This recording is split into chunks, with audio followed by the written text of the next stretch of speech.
and optimistic. I'm Hi, always everybody. optimistic. Welcome in. This is the Nat 30s, and I am going to try my hand at directing the Midnight World. Um, First, I'll go through some of my announcements. So I'll do the Nat 30s ones first. I have them written on this piece of paper. So giveaways. Tonight we are not doing a giveaway. However, we are doing hide and seek in the chat when we play D&D on Sundays and Tuesdays until the end of November. So November 26th, I believe, is the last day for hide and seek. It's a tournament. You can come and play in the chat. Our wonderful moderator, Cheese Cat, is running the games, and you can win a beautifully handmade resin art piece. You can be one of 4 winners. So just come on in, play hide and seek. It's free to play, free to win. Points We are insane because so am I. We also have our monthly giveaway, which anybody can enter using your channel points. We have partnered up with oops, that is not the one that I want to do. Almost Critical Dice, and they are making our dice every month. That's a monthly giveaway. And this month is actually Halloween themed. You should go check out our Instagram, check out their Instagram. Also down below, it will pop up. Um, awesome, beautiful dice that have these skulls in them and Dance Macabre musical sheets that you can actually read.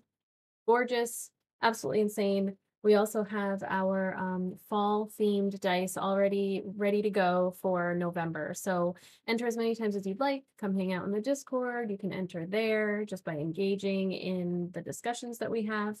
And at the beginning of November, we will draw a winner, and that person will get the dice and a dice tray with the Nat 30s logo um, burned into it. It is a wooden dice tray. So awesome.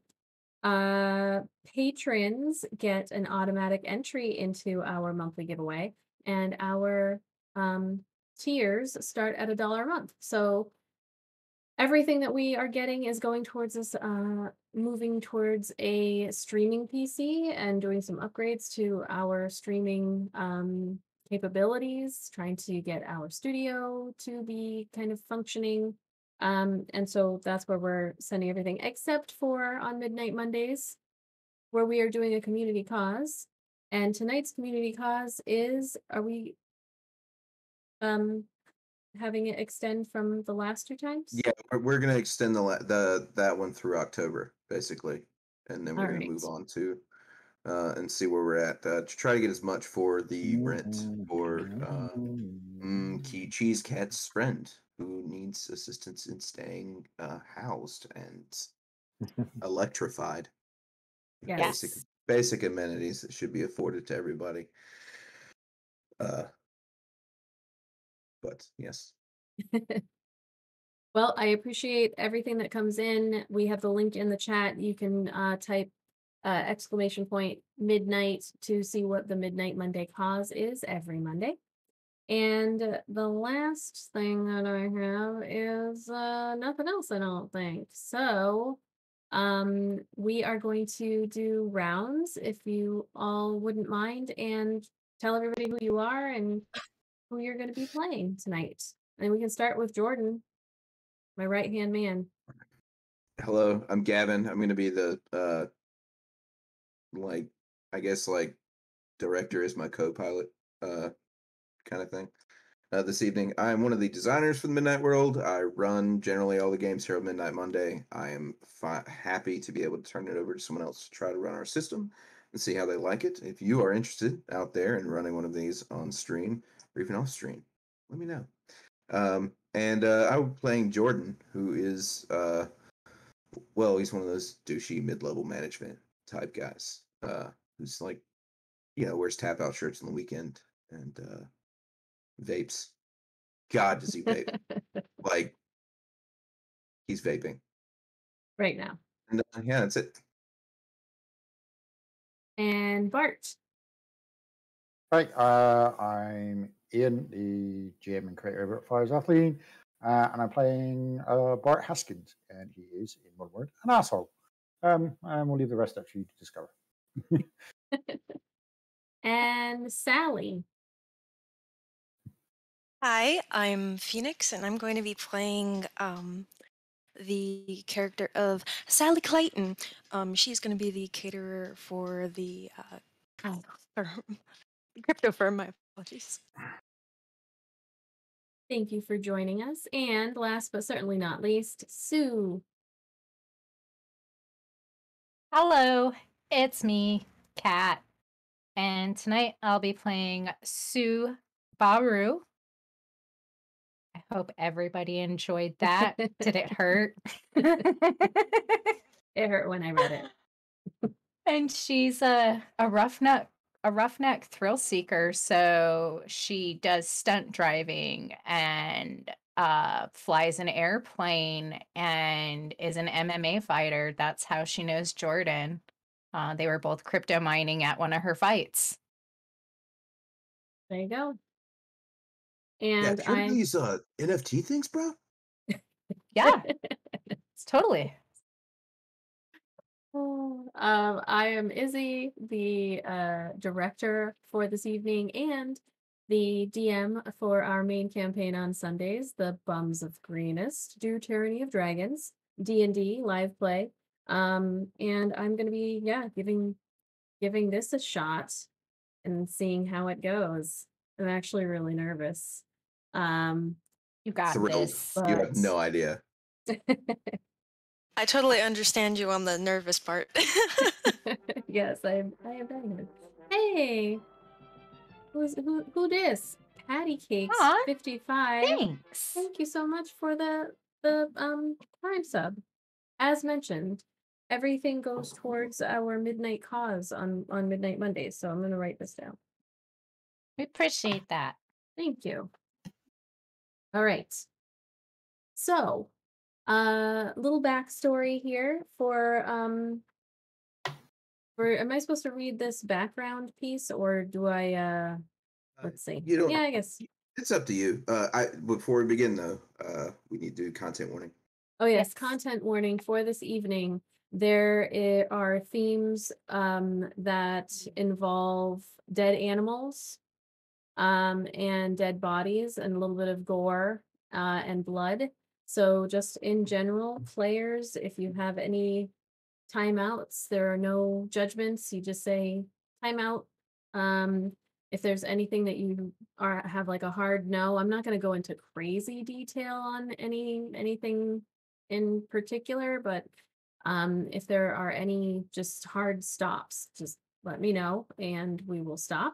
This is a horror TTRPG, but we are, going to be respectful of everyone's real life experiences. So you can just call a timeout, say timeout, do a T, and we can take a break and talk through whatever people would like to talk through.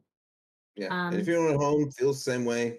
You can mute or whatever you need to do. Kind of take a powder and get your bearings back. But yeah, this is why we go through this at the beginning so that everybody can have fun together. Yay! And if you Sorry, have Steph. any that you want to DM me, like right now, then please let me know. But otherwise, yeah. Again, dead bodies, dead animals, and some gore and blood descriptions as well. No imagery. I drew, No. I drew Alright. the line at My Little Pony references. You what?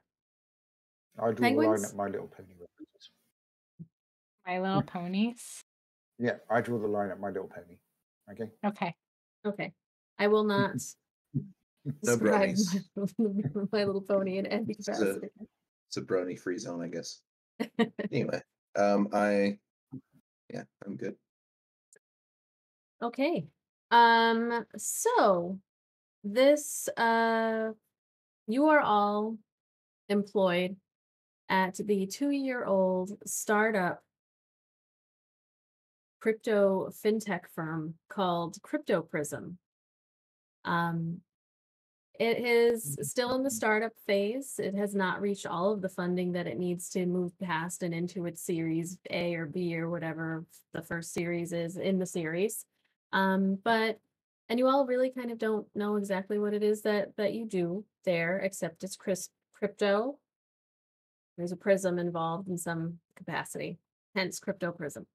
But you, this is your second company retreat.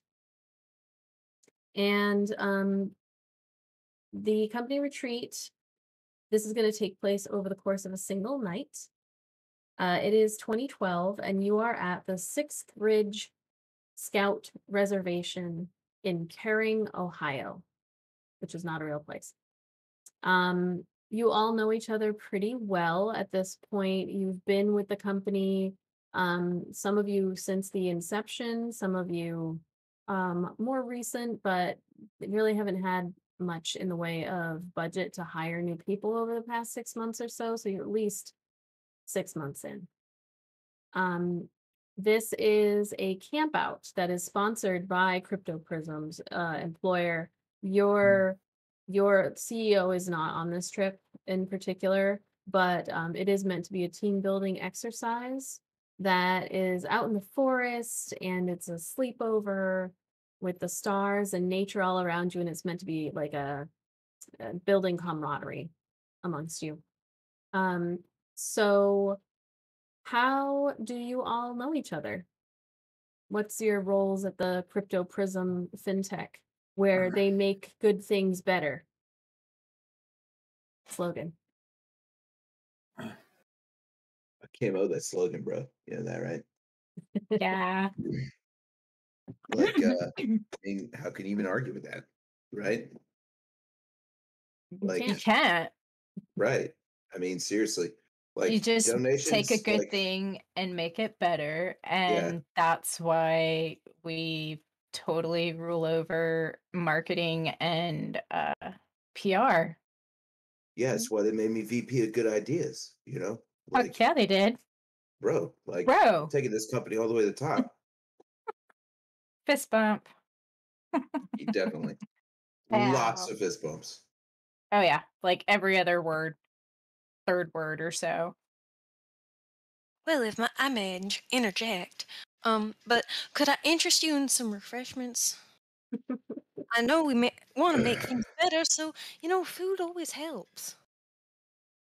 Did you get my protein shake powder? Because I have a couple of competitions coming up, Oh yes, of and course. I need to keep up on that. Of I gotta course, we've keep my had a little. gains to stay in my weight class. Of You got course. like, you get Jello shots, bro. I can make Jello shots. That won't be an issue.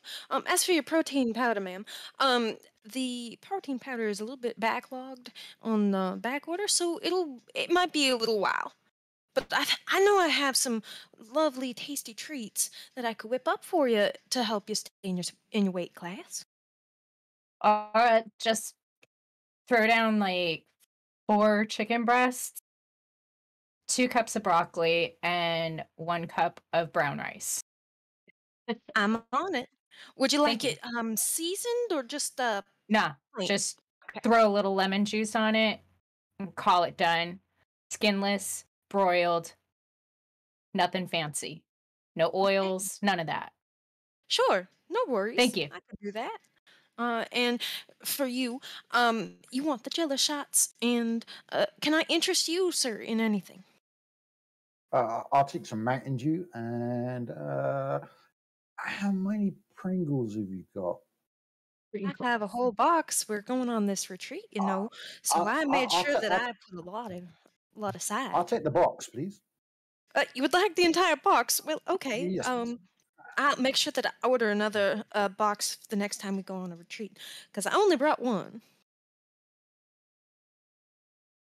Nobody has to One's know. enough. Oh, So is there Well, any oops, sorry, go ahead. ah, well, I'll be off and I'll get those things for y'all. So Thank you very Sally much, is a Sally. very accommodating caterer hired by the Crypto Prism HR department, of course. Make sure you guys are all very well snacked up at the Bart startup is company. Bart is the company ISO, Information Security Officer, Oh, which won't be a wow. stretch for me. Is there anything that, let's see, anything that you admire about each other, or anything that you any secrets that you know or have held close or have shared with each other over these past 6 months? I would No, say that, oh, go ahead. from my perspective, no, because the jocks are douchebags. Can't stand them. But hey, here I am. It pays well. That's about it. I would say that Sally's biggest secret is perhaps that there was a fire alarm some months ago that may or may not have been accidentally set off by her in the kitchens at Cryptoprism. Oh, and that costs money every time the fire department has to come out. And Cryptoprism, they haven't quite hit that mark where they're making enough to have extra expenses, but nobody knows who it was. Mm, Well, so you I all wasn't in the office that day. oh, really? I had a fight. In the office or an No, actual MMA fight? MMA fight. I was in the octagon in Vegas. Oh, shit. Yeah, Did you win? I sure did. Took down Ronda Rousey. Don't get at me, please. Giant crypto prism symbol right on the ass cheeks, right there, just for everybody. Yeah, Like massive advertising campaign. that's right. We are known as the bro of crypto. Bro, if you will. Yes. A very respectable title in crypto. All right. So you all had arrived earlier that day in you were able to drive up. Some of you were able to carpool together, others all, took their own cars. There was a shuttle that was provided to those who wanted to park a little bit down at the like Denny's a couple of miles out, but um I'd say like half of the company decided to drive in themselves and park in the parking lot. Um, got all of your stuff settled into your tents, and then by the time that was all done and you chatted amongst yourselves, networking, it was starting to get dark. The day flew by, this first day. So you find yourselves sitting around at the end of the night, this large campfire, and you're surrounded by your coworkers. Um, this is admittedly only the second time that you all have come here. So you're not quite in tradition territory yet, but Janet, who is the marketing coordinator, she decided last year that what she wanted was to start a tradition. And so she last year told you all about a local legend, and this year is telling it once again. Um, and she is closing out the night with her now annual story of the cannibal of Sixth Ridge. And she's going to stick to it. Uh, Something about the storytelling tonight, as Janet kind of sits down in front of the fire, everybody gets quiet. It's a little bit different than the first time you heard it. Last year, people were kind of like looking at pictures on their cell phones or whispering to each other and chatting on the sidelines. But this year, everybody in the camp is hanging on every word that she says. Um, all that you hear is her voice cutting through the cacophony of cicadas and crickets. And she says,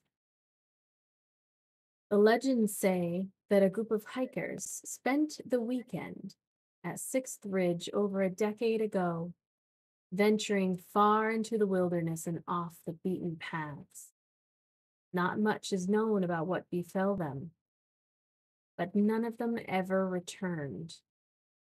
A few months later, remains were found in a cave in one of the hills furthest from the trails. The bones appeared to have been gnawed upon, and there were more than just the bones of the missing hikers, all human. Every now and then, someone goes missing from Sixth Ridge. It's often attributed to the animals of the forest or inexperienced adventure seekers. But many believe that one of those hikers killed and consumed the others to survive and took a liking to it. You see, when they cataloged the skeletal remains of the individuals found in the cave, there was one person left unaccounted for, a man named Robert Murphy. A search of the surrounding area never turned up any sign of him, and they say he stalks the paths of Sixth Ridge to this night, eager for more wayward campers to satiate his endless hunger.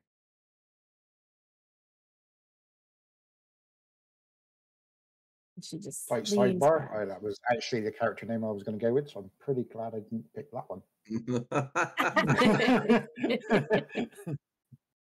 Would have been awkward. So, Hi.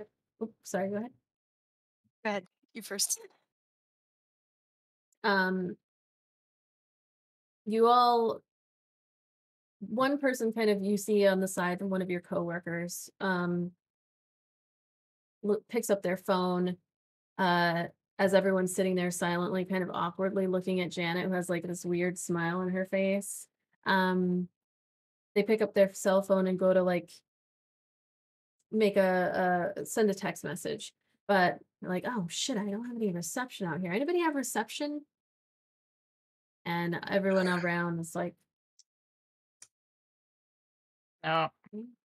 Nah, we didn't have a reception out here last year. You know, just, you know, company thinks it's a good idea to kind of get away from that stuff every now and again. Get your head right, you know? Yeah. Well, I mean, we are in the middle of the woods, so, I mean, I would presume that technology out here is rather limited. you I'll see make a sure the batteries in my signal blocker are working. person looks pissed and then kind of silently Maybe gets up we and should all starts heading just back. tell ghost stories. Don't be mad, bro. You see You a got a bunch of ghost story? people in the group, they're like, and then everyone starts to silently get up and head back to your cabins, your individual or little group cabins that are around. Yeah, like, bro, we're gonna finish these Jello shots. Get back up to the cabin. You know, like, and I'm. Well, I have a true ghost story if anyone wants to hear it. So I this love can be me a the good. only time I'm gonna tell it. Well, Sue, I'd love to hear it because I'm a fan of the um more eccentric kind of stories. So I'd love to hear it. Janet comes All over right. and she gets like right up to you, Sue, and she's like, I just want to say I appreciate that you're trying to, build some camaraderie here, as is what we are looking for. But I did want to, start this tradition where the last story of the night is the story that I tell of the Sixth Ridge cannibal. So what I would just suggest, I'm not trying to rain on your parade. If you would just take this story amongst yourselves and then bring it to your cabin, perhaps that would be the best place to facilitate the storytelling. And then you can I look perhaps around. share It's it with mostly just us. me and my friends, right? Yes. Yeah, I mean, I think maybe Um, tomorrow night would be the best time to be telling your story. Um, if you haven't noticed, everyone else already left Janet. I did So I notice. wouldn't ruin your little party. Well, But thanks for letting me know, bro. I really, really super appreciate You're that. And welcome. I'll take that under advisement when Hey, I'm Thank Janet. beating you. the hell out of that tree over there. Yeah, Janet, here, have this Jello shot. Loosen up a little bit. Oh, no, thank you. I only drink wine. Thank you. So if you Oh, Have could, some wine if you need it. It's great flavor. I only drink wine on Sundays, and it is currently Tuesday. So if it is the end of the night, I think it's best if everyone, the campfire telling of the story has ceased, and so it would probably be best if everyone goes to their cabins. Well, that's fine. Okay. And thank you very much, Janet, for telling me that wonderful story. I've never heard about that before, but uh, cannibals are quite interesting. I studied them a little bit, but you know, I Sally, don't shouldn't get say. any ideas for recipes, man. You see Janet's eyes. She's like, yeah, it is a little interesting to hear that our on-site caterer has studied cannibal. Have a good night, everyone. Thank you. Thank you. And before Janet You as leaves, I'm well. going to, whilst Janet's having that conversation with Sue, I'm going to walk up behind and tap her on the shoulder. As I do, I'm going to whisper to myself, when is Janet going to die? I'm going to use Janice's gaze to see Janet's death. What is it? Wait, My power is Janus's gaze. It allows me to see into the past, the future of any object that I currently am in physical contact with. And I have to ask a question that begins with when. So I'm going to ask myself the question, when is Janet going to die? All right, Gavin, what's this one called? Sorry. this is called Janus's gaze. Janus. You touch, yeah. So Okay, you ask okay. a single question that begins with when. Simple questions such as when was this created tend to be the easiest. Certainly capable of asking more complex questions such as when does this person die. It's worth noting that any answers regarding the future only your storyteller's best guess. Events to come aren't yet written, and thus actions taken in the game may alter the outcomes predicted by Janus's gaze. So is this okay, so you can you observe it. Yeah. Okay. So in your mind, when you like touch her shoulder, and she turns to look at you with her very practiced like marketing slash like HR smile. And as she says like, "Oh, hi, Bart."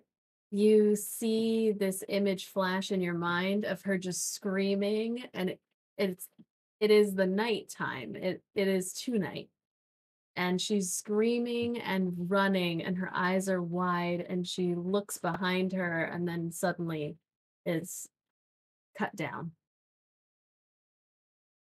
She works in HR, right? She's marketing slash HR. Oh, that's fine. I'm just going to smile at her and say, have a good night. You too, Bart. You too. Good night, everyone. And she's going to stand there watching you all to make sure that you go back to your cabin. I mean, does anyone like anybody that works in HR? I Certainly do, don't. actually. I like my HR people. I like some HR people. At this particular place, I do, but I also like Janet. So So Sue, I'll bring it up when it gets there, but both of our powers are useless. Quick question: before Janet leaves, can Sally go up to her and say, Costs me "Well, a minute. Janet, if you need anything, just let me know, and I will provide it any day, any time of night. Just 2 minutes. anything. Make sure we're on a good page. thank you so much. I really appreciate that. I'm on a special diet right now, but um when I am off of that, I have another 37 days. I will be in touch with you on my favorite snacks, which are freeze dried banana chips. So Oh, I Yeah. love freeze-dried banana chips. They are so good. I've Yeah. got some whenever you want some. I've I- got them in Not in the yet. crate. Not yet. Not yet. Not yet. Not yet. Okay. Janet, dear, Yeah. don't worry about the diet. Just go for it. Just have a blast. Oh, you are bad. You are bad. And enjoy tonight like it was your last. Yeah. Well, every night I do. Yeah, Janet, it's a Um, retreat. It's like get some good times in. You gotta loosen up. I like pat her on the back, and I'm like, I'm taking I have like an armload of Jello shots basically, and I'm just taking them as I wander back up towards our cabin. Based Good based night, on my everyone. based on my vision of Janet's demise, can I make a paranormal investigation check to try and ascertain what it was that killed her? What is that?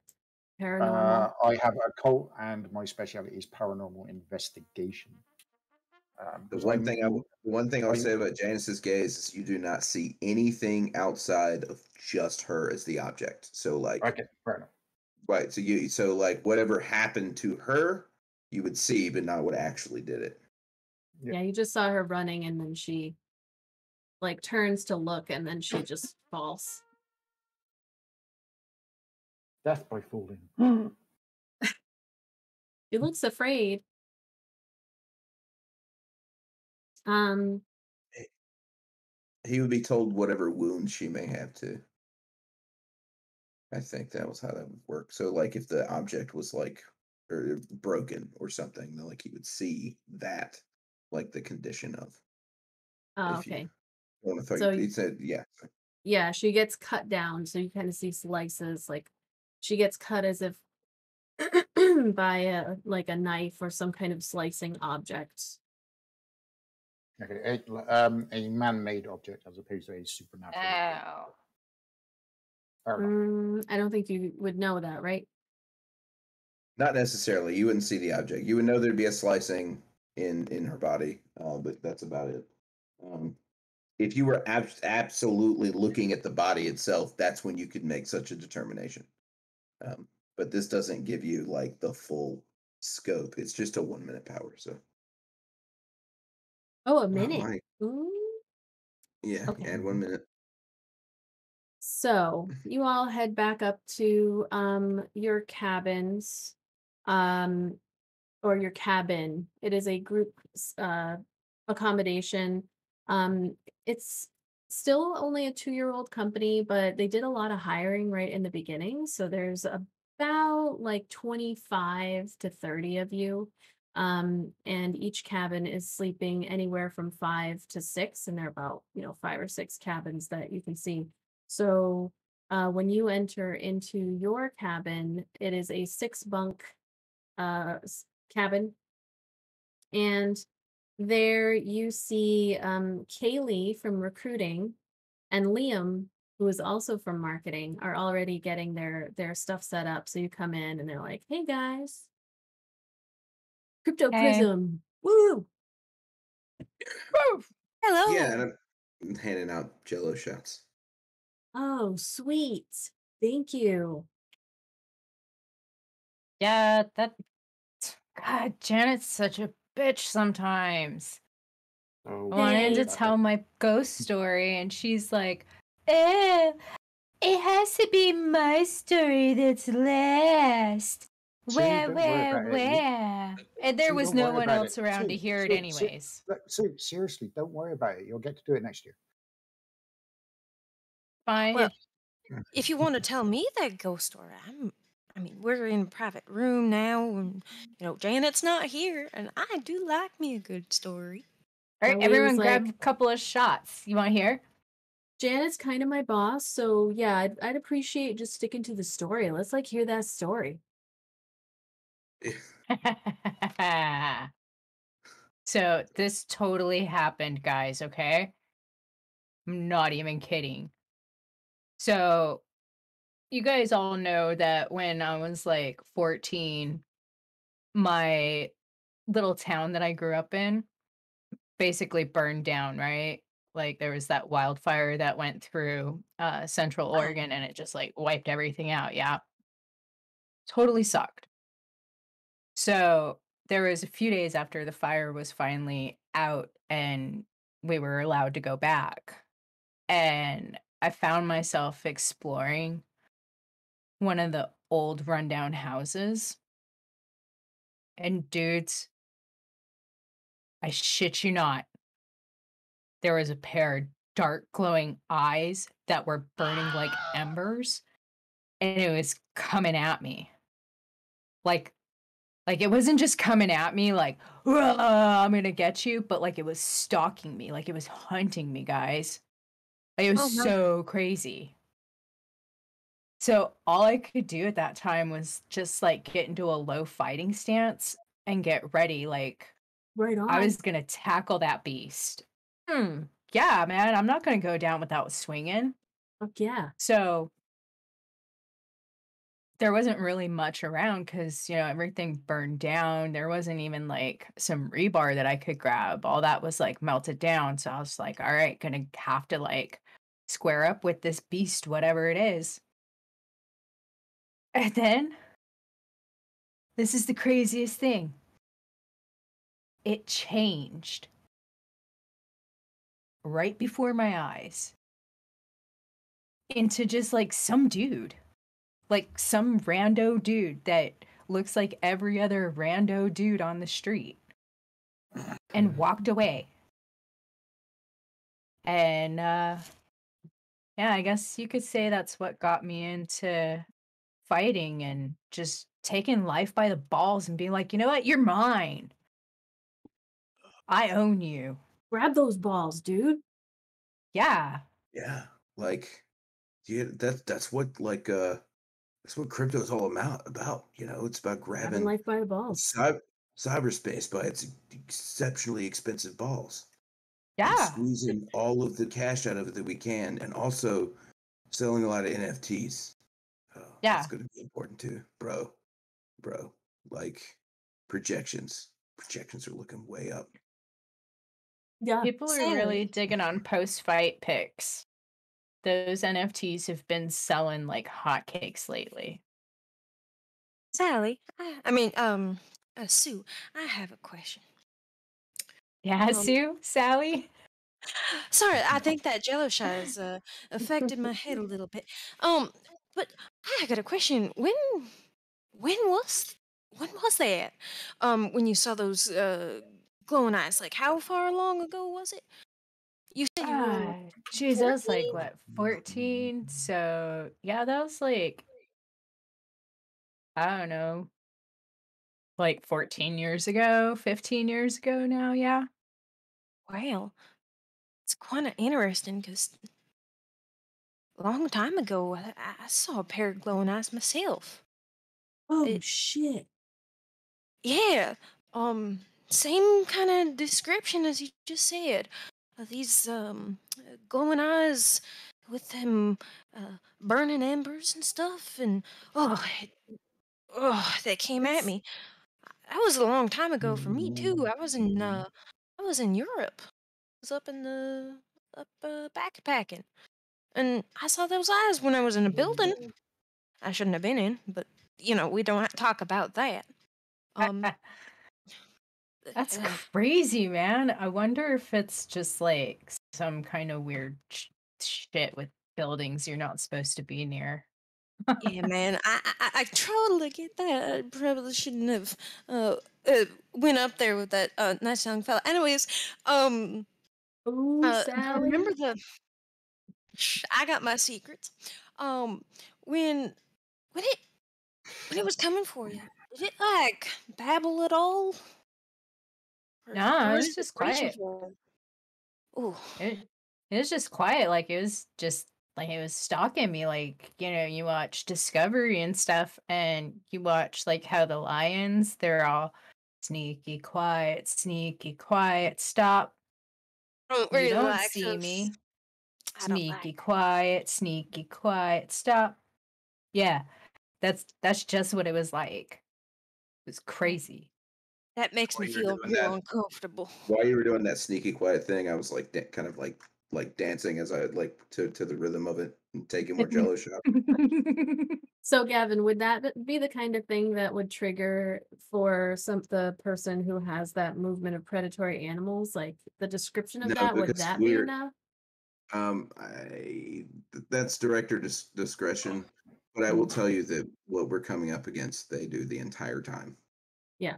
And so the way that would work is when it triggers the first one, you get automatic minute, but every action you take, uh, while under that like trauma, you're supposed to roll a uh, Your keep it distress together check. dice. You roll a keep Oh, it and together the check in those Keep order guys to too. together. not Yeah. Yeah, right, accrue right, right. more. And if you roll a phenomenal success, you're like good for the scene. But until you roll a phenomenal success, you have to keep rolling to keep from accruing more and more distress. Okay. Gotcha. All right. So, I don't like me those animals. It's fine. I'd be okay. Um, did you want me to roll? I have a question. No, no, no. You're good. Okay. Just making sure. Um, I just. Uh, yeah, anyways, you don't need to know about that.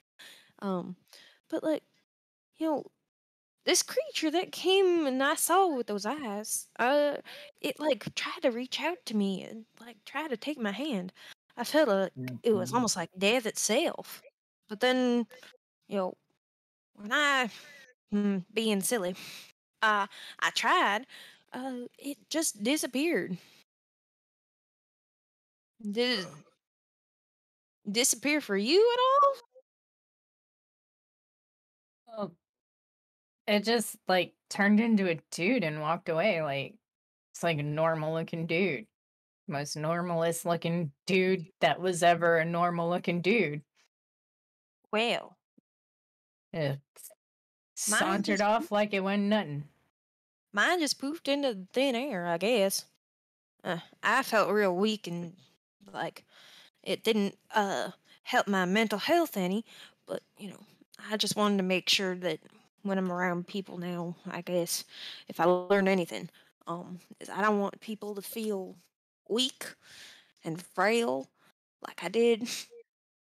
Anyways, what about What you about guys? you, What about you, Jordan? Have you ever had any, shall we say, unexplainable So, I interactions mean, in your life? listen, bro, I could totally explain it. It was weird, right? It was totally weird, right? Yeah, I mean, it was like a demon, right? And like he had, like big wings and like talons and stuff, and but I was Philo, good, man, because I had God and crypto on my side, and really, like I stood my ground and really like faced off, and like I knew that like no matter what he did, like I was gonna be okay. And uh, then he said some stuff to me. It's like I knew you would come, and I was like, and he nodded at me all pleased and stuff, and I was like, bro, but I I don't even know what's going on. And then he just kind of vanished in this big bright flash, and I don't know what he was talking about. And but like right after that, like I just sort of like threw myself into the crypto, and I understood that like at the end of the day, what we do here is like you know uh, really important. when you say demon, are we talking Dungeon Master's Guide or full on Miltonian?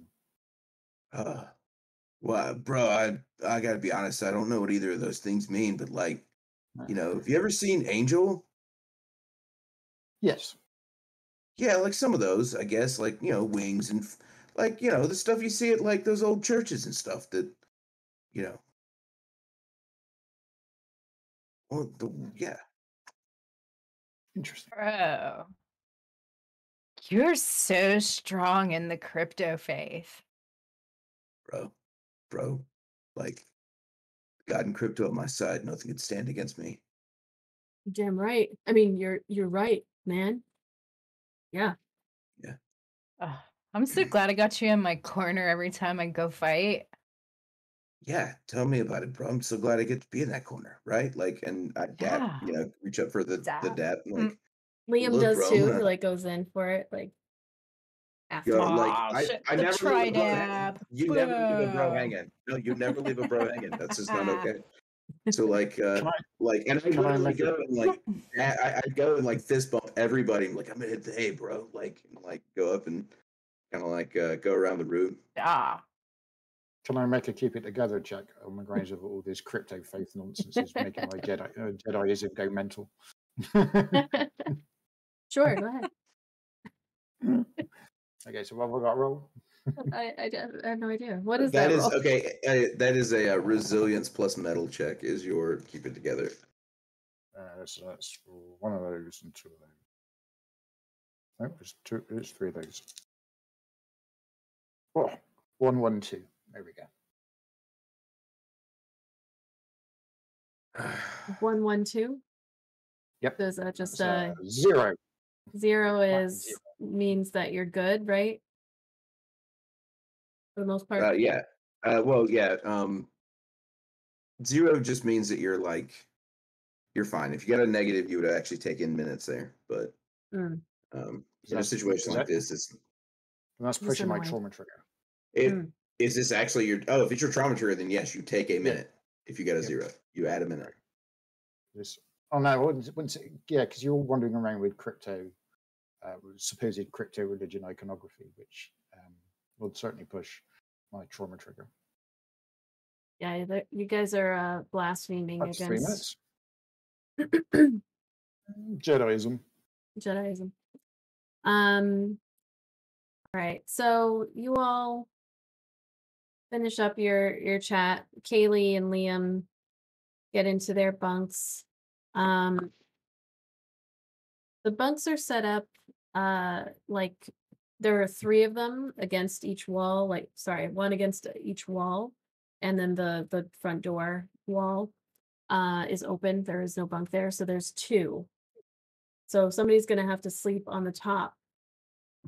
Kaylee and Liam choose the one to the right of the door, and Kaylee gets up on the top and Liam on the bottom.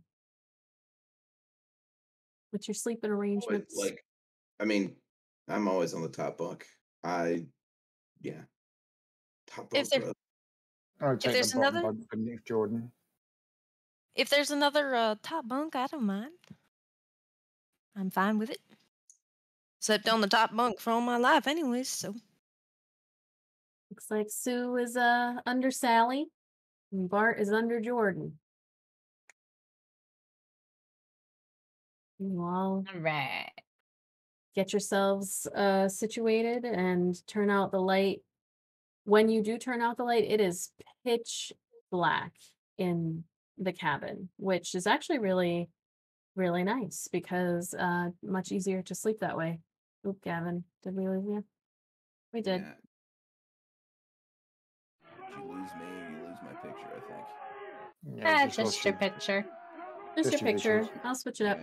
This camera is killing me. Welcome in, Raiders. You can keep it off and I'll just switch things around. Welcome in, Raiders. Hello.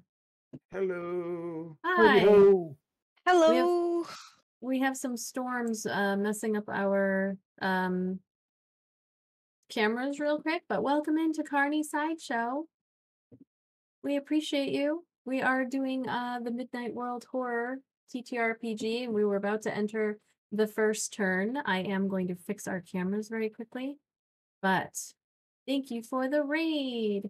Please also know that on Midnight Mondays, all of our bits, subs, donations all go towards a community cause, and you can read about our community cause there, and the link is there. Does that link work? Kat, should double check that actually. I'm not sure since it was a limited time. Huh? Yes, it does. Still looks like it's working. Okay, so you can still make donations through it? Yep. Yeah. All right, good. Okay, let me just switch up these cameras right quick. And we will get things back rolling so that people are not confused by where people are. So, Somewhere. this is the Midnight World TTRPG. Our lovely Jordan, aka Gavin, is one of the developers of the game. And sorry, I'm just trying to multitask while I do this. And my Hey, camera. I'm Jordan. Woohoo! No! It's only one Jordan, bro. Yeah. Bro. Kat, you're the storyteller. Okay, so we're switching gears Well. and going to Hanukkah. Because All right. that's the story that I have memorized. Hanukkah? Yeah. Something else for us to get together about. Oh, okay, cool. Yeah, maybe running a Midnight World Hanukkah special. Very awesome. All right, sorry, awkward. It takes longer to fix cameras than Look one at the would want. baby. The baby is spooky. Mhm. Where did you get him? I painted it. Oh, I dude, that looks so good. thanks. I got it at like Goodwill or something like that and decapitated a Cabbage Patch Kid and watched anime for about 16 hours straight. And this is what came of that weekend. Anime, out of curiosity. Demon Slayer. Ooh, I just started that. The movie is terrifying. Oh, then I'll actually watch it. The movie is one of the most terrifying premises. It's amazing. I'm only on the episode where he's like, oh yeah, that's probably a spoiler, so I don't want to spoil it for Yeah, anybody in those the chat. Yeah. I think I'm like maybe episode 6. It's been a while. Cool.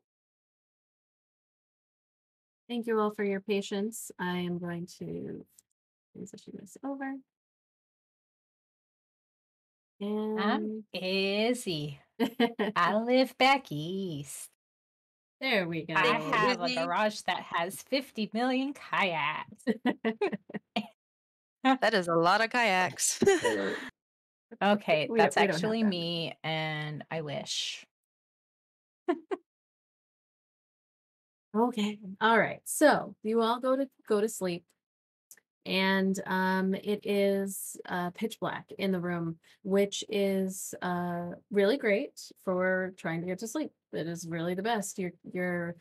Some of you kind of instinctively go to reach for your phones and then remember like, oh, we don't have any cell phone reception. So you just kind of close your eyes and go to sleep to the sound of the very loud cicadas and the crickets that are out in the night. Just outside of the window, there are 2 windows on the left and right of the door. Um, and you can hear the cicadas loudly chirping through. You go to sleep. You are awakened by a crash. And all of you, your eyes just kind of like pop open. You cannot see anything. It is pitch black still. So you know that it's still the middle of the night, but you don't know what time it is. You have no idea how long you've been asleep. All of the lights are out and the area is completely silent. You immediately notice that the cicadas and the crickets are no longer making that annoying and yet somehow peaceful sound, recurring hissing and chirping. It's just completely silent. Good heavens, what was that? Bless my heart. Whoa, bro! What? Did someone fall off the top bunk, bro? No, I'm I- on here. Sally, hey, whoa, top bunk friend, are you okay? And I'm like looking down in the dark, for the other top bunker. Yeah, I'm all right. I'm still here. Well, yeah, I hear you. Just hey, well, I can't remember his name. Bart, Bart. It was Bert on the top bunk. Bart's beneath you. Yeah. So I pull my NPC. I pull my phone out and I turn my flashlight on and like start scanning the room. So as Jordan pulls out their cell phone and turns on the flashlight, all of you immediately, like, it's that instant bright kind of like, you shield your eyes for a second, and then when you look up and open your eyes, your cabin is covered in blood and remains. And you immediately notice that the bunk that held Kaylee and Liam is just completely covered in their pieces. Oh my god. What in the heavens? Whoa. You can see that the front door, as you look over, is ripped off of its hinges and lying outside of the cabin. Oh, hmm. Oh my god. Uh, Jordan, you might want to put that light out. I don't know what the hell is going on. But this ain't if there's natural. something going on, I'd prefer to see it than not see it, bro. I don't know. I Yeah. totally I don't want to agree. be seen. I'm turning my own phone torchlight on. I'm reaching for my bag to get my Glock out. I'm going to I'm like looking down and so like I kind of like scan across the floor and everywhere else in the room. So you can see that there are, I mean, it is horrific. There are pieces everywhere, just kind of scattered throughout the room. And in the center of the room, actually, between your two bunks, so in the back of the room, which is what makes this most disturbing, in the back of the room, opposite of the door, is where the remains are and where they were sleeping, where you two are on either side, the left and the right walls of the front door. And in the center of the room is a just a pool of blood that is just kind of separating your two groups. It's this dark puddle that's just sitting there. And you notice that appears to be, as the two of you have your lights down, you can see that the puddle of blood is just like faintly vibrating, just ever so slightly, but enough that it almost like you immediately think of like those the Jello pudding shots that are not Jello pudding, but the Jello shots that you were that you were having just a couple of hours before. I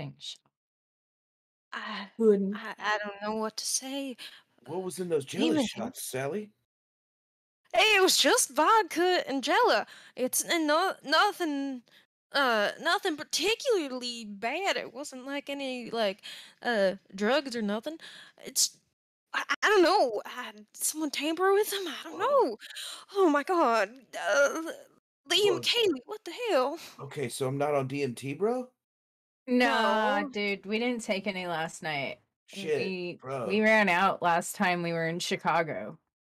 Oh yeah, bro. God, those wild times. Anyway, Yeah. HR is not supposed to know about that. Well, HR doesn't exist in this cabin anymore. Well, that's true. We gotta too keep soon, bro. Too soon. Like, I know, but you know what? It's all gonna be okay. God, We're gonna be fine. What happens to our insurance premium, bro? Like, this goes under wild animal attack, probably. yeah, like so I'm gonna like crawl down from the top bunk, wild animals. and kind of like hop down to the floor. And so the moment that your feet touch the floor, you all see with the bright light from the flashlights on your phones, you see the puddle of blood begins to quiver more violently, and then it begins to just slide in the direction of Jordan across the floor towards his feet. Very, Whoa. very God. slow. are you seeing this shit? Whoa. And I'm gonna Yeah, like, would you get out of ooh. here? I'm Um, gonna I'm gonna like try to jump like would I have to jump over it to get to the front door? You would, yes. I'm Um, gonna like jump back up onto the top bunk, where I was at. so as You're gonna Jordan like climbs back and jumps back up onto the top bunk, you see the ooze and the blood puddle. It comes into contact with what might be like part of a hand on the ground, and then it just kind of like envelops the whole thing, and you start to hear this like hissing sound and a little bit of this like mist kind of begins to waft up from the black and dark red kind of ichor, and a very faint smell starts to come up with it of just something that you've never smelled before. It's almost like a sweet kind of, but also sulfuric sort of. Um, and you can see that And it a little appears to be, coppery. yeah, it appears to be um, burning, absorbing the piece of body on the floor. okay, that's one I've not seen before. I strongly suggest we get out of here. I agree. I, I think we should dip. Let's go. I'm out of here. Yep, I'm good. This is not the kind of retreat I was looking for. This is pretty So I'm pretty gonna darn start terrifying. throwing on my boots because they're just right there, right next to my bed. So I'm gonna sort of put I'm them just going on straight real out. quick. I'm just going straight out in my boxer shorts. I'm gonna grab Such a my nudist. phoenix feather that Again. I keep behind my ear. That's one more article of clothing than Percy would have not used. So Yeah. So Bart, the moment that you put your feet down onto the ground, you can see, and like it's a large puddle, but also there are smaller puddles that all kind of quiver as your feet touch the floor, and they begin to slowly start to move in your direction. You would have to jump over in order to get to that front door that's outside, or to the outside. Is that what you're it's gonna time do? for a game. I think it's time for a game of off-ground touch, people. Floor is lava. Actually, you said there were windows up by the top bunks, correct? Yes. Everybody onto a top bunk and out of a window. I can I try and kick it out? Make some Uh, noise, maybe? Yeah, you can definitely. Yes. So would this be a strength plus We're gonna toughness? yeah, strength plus toughness to do something that's like just physical strength. And then Okay. the things that would go with this is I would argue hand to hand if they had the aptitude hand to hand or athletics. I may be All saying right. athletics and it's not actually athletics. I think it's athletics. So you can roll a strength plus toughness, and if you have any of those specialties, hand to hand, um, athletics, you said I'm double. Yeah, it's athletics. It is. kickboxing. Yeah. I don't have any of those, So you but just Okay. roll a pool of d6s. Yep. okay. How many should I roll? So it's going to be Have your you- strength plus your toughness, however many dice. Okay. So that's a like 2 1s, so that's 2d6. Yes. Okay. Just want to make sure. That is a 5 and a 1. Hey, one success, right? So you kind of like lean back a little bit on the bunk and take your foot and just slam it into the window on your side of the cabin. And the so this is a success, so that just means it happens, right, Gavin? I'm so used to D&D Yeah, rules here. yeah. If it's a one, it's just, if she succeeded with one or more, then as long as one or more of her dice has a 5 on it, she Okay. succeeds.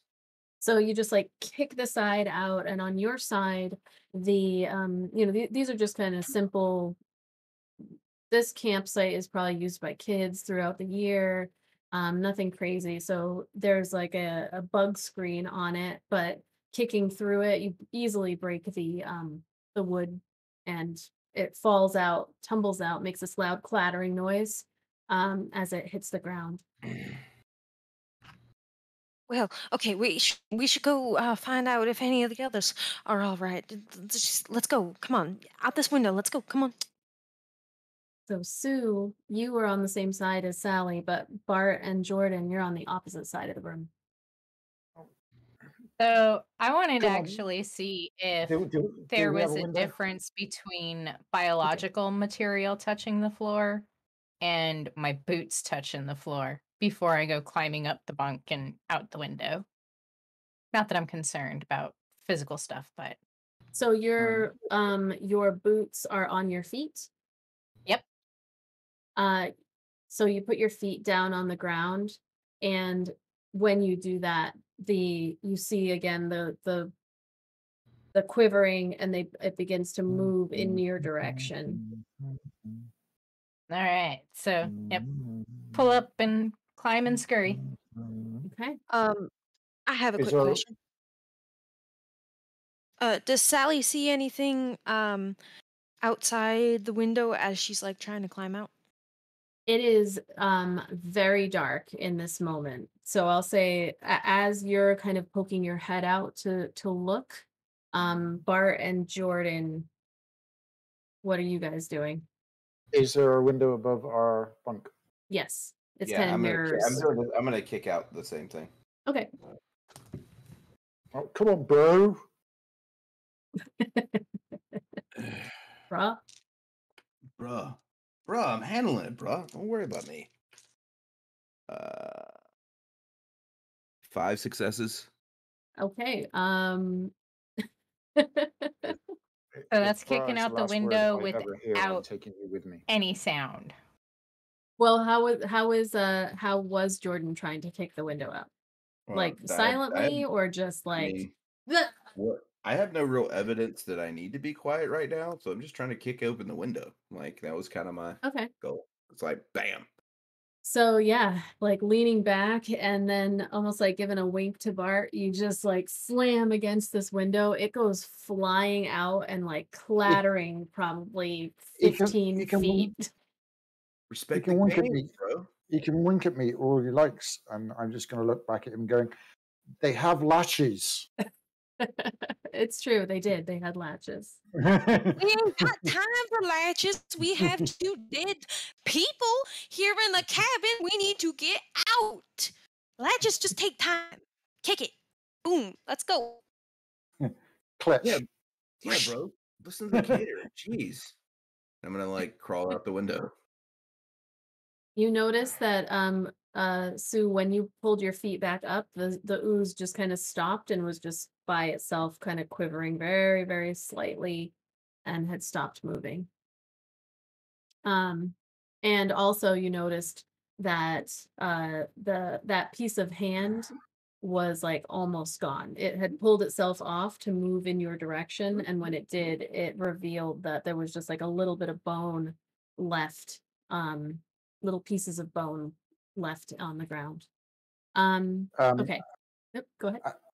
As I jump down out of the window and land at my feet, I'm going to stumble forward and grab hold of Jordan. I'm going to ask myself when he's going to die, and I hope it's going to be sometime within the next hour. So you step forward and grab onto him and ask yourself this question. You see, what would you say? This can be whatever, right? Yeah, whatever you want to say. Okay. 'Cause I mean, the future specifically, when asking about the future, there is no set future. So, like, at this moment in time, this is what's going to happen, but who knows, right? From human beings are a little more, the word I'm looking for here, like unpredictable than, say, an object. I'm quite happy if it's me that pulls the trigger. Yeah. Just say it. You see Jordan inside of a car trying to start it, and frantically like looking about and then looking up in front, and you see something come through the windshield, and that's it. Cool.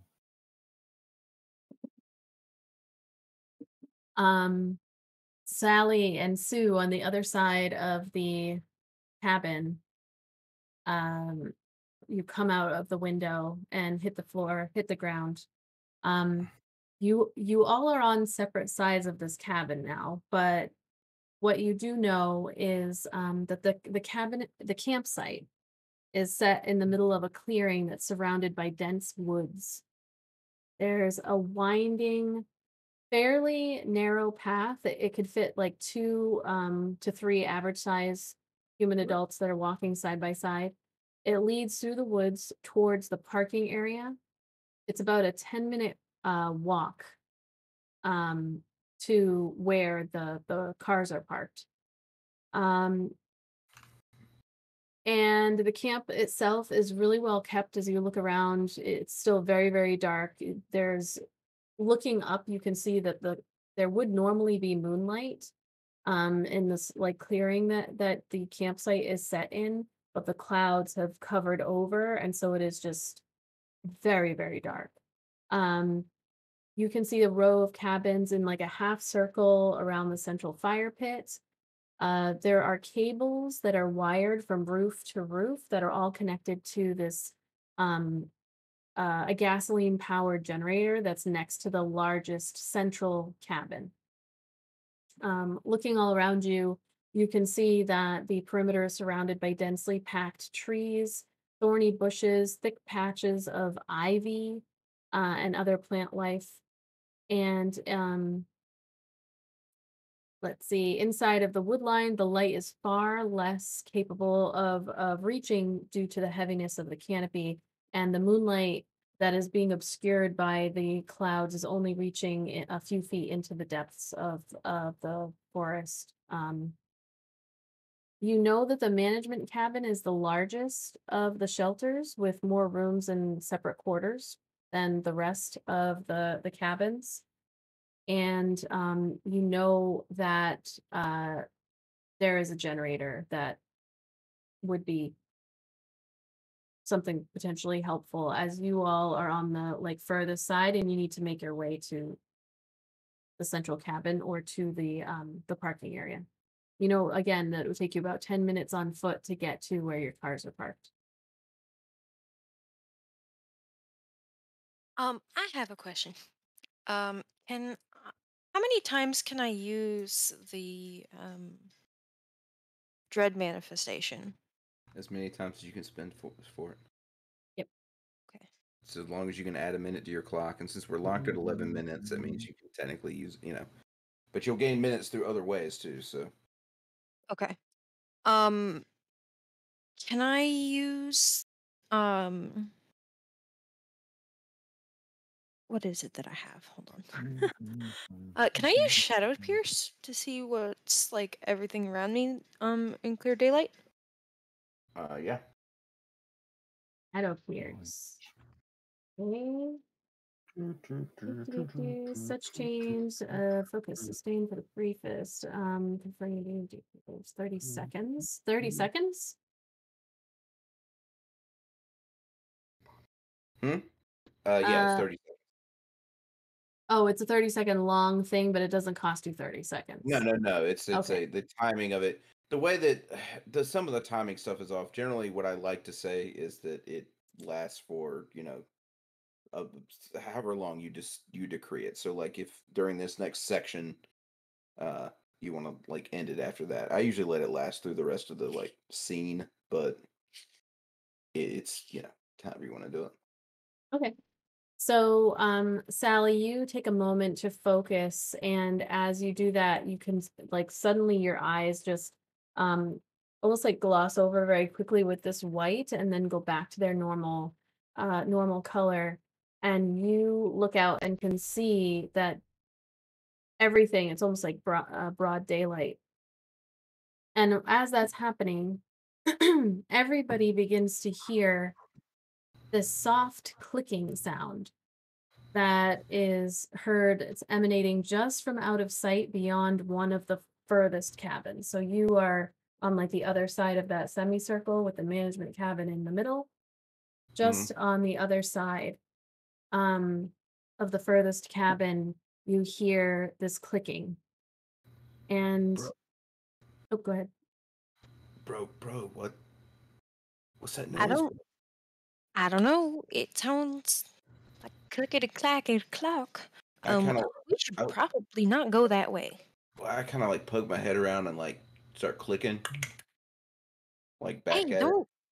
So you see, Sally, you see it first as the soft clicking begins to get a little bit louder. It suddenly stops, and then you see a shaded figure that slinks around the corner of the building. It is very low to the ground. Seems to be made of pure darkness, even though you can see as if it was broad daylight. It's just this black shadow that it seems to be sucking in the light. Um, it is this black empty spot in space that's vaguely resembles a humanoid shape, long kind of arms that are spindly and sticking out as it comes around the side. And as it turns its head, seemingly to analyze the surroundings and kind of try to figure out where this clicking sound that it just heard came from, you notice that it is completely featureless. There's no eyes, there's no ears, no nose. The only thing that you see as it turns its head is a gleaming set of razor sharp teeth that appear to be sticking out at strange angles. And then it turns and looks without eyelessly looks in your direction. Oh my God! There's a thing over there. It's got long, spindly, limbs and shit. No. Jordan, you need to be quiet right now. That's the thing that's clicking. It's over there by that cabin there. We need to run. We need to go. It's looking at us. I'm a I instantly turn in that direction, pointing my phone and torch at it, and take aim. I'm a vanquisher. I'm here to kill these things. I also Izzy, these things trigger predatory movement. Oh, right. Yes. So those of you with predatory movement of predatory animals, were there two of you who had that or just the one? I think it was just one. Just Sally? Well, It's just I've got it as well, but I haven't seen it. So Oh no, you don't. can see it too. So everybody as you look, so Sally can see it as if it was day, but you Oh, all okay. can see this like shaded figure, and what really Shadow that's gets you. darker than shadow. Yeah, what really gets you though is like the teeth that just kind of like it was black at first, and then when it turned its head, you all saw these gleaming teeth that it's almost like light was reflecting off of it that doesn't exist. Like you just see these teeth that are white and some other color mixed in darker. So yes, both of you will take your trauma. Take a minute. Take a minute. yeah, and then And every time, so long as you're in like side of this thing, that you have to roll dice. You need to roll a resilience plus metal check. You automatically get d8s on your metal for this roll. And then if you get a 0, you gain a distress. If you get a -1, you actually have to roll in the panic table. so between the clicking and the kind of frantic speaking of Sally to the rest of the group, and then Bart, you said that you were turning your Yep, phone and the light and doing what? And I was taking aim and shooting it. Oh, and you're shooting. Okay. I did mention I was Second Amendment, bro. Okay, so this would be initiative, right? So first the shot and then initiative, because he's just doing it. basically you would roll. He can fire the shot, and then you would go initiative if you want to, because Okay. it is technically getting by surprise. Though the thing still gets its full like dodge. So I've got weaponry, but I don't have a specialization in it. So Okay. it's just coordination and Composure for firearms, okay. and then you have and D8s. You just don't get the specialty of like, okay. 8s counting as 2. Okay, fair enough. So it's I'm going to spend 6 seconds to make sure this hits. So So that's you're 2, the rest of you see the flashlight turn from the cell phone, and you 3. see Bart aim. He fires this loud crack just from the firearm, just 5. echoes, and instantly you see this creature begin to lunge in your direction, moving faster than is physically, humanly, animalistically possible, or at least what you would imagine from a humanoid shape. Sorry, what did you get? Total of 5 successes. 5 6 successes. seconds. I have a question. Yeah. Supposed to roll 2d8 for the distress or no? No, you roll every time you. How many minutes do you have currently? I'm not sure. So You have you just got a minute 2, added right? because you came in contact and you used a power, so you have 2 minutes Okay, on so your I have sheet. 2 minutes. So where it Okay. says minute, you should be at 2. No, I'm sorry. You start with 1 minute. You should be at 3.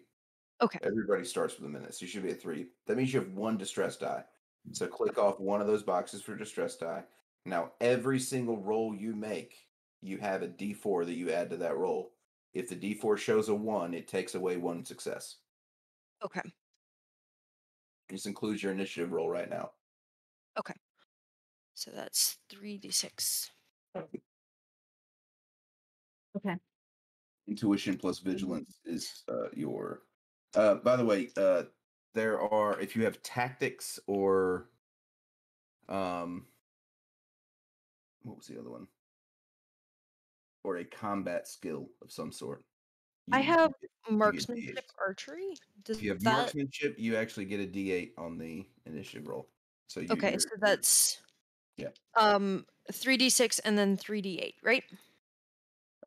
Damn, yeah. Nice. Is this for initiative? Yeah. Okay. So what do I roll? Sorry for the fact gonna that roll, he hit 5 times. So you need to roll a coordination plus reaction roll. And for every success that thing gets, it reduces 1 success from the attack.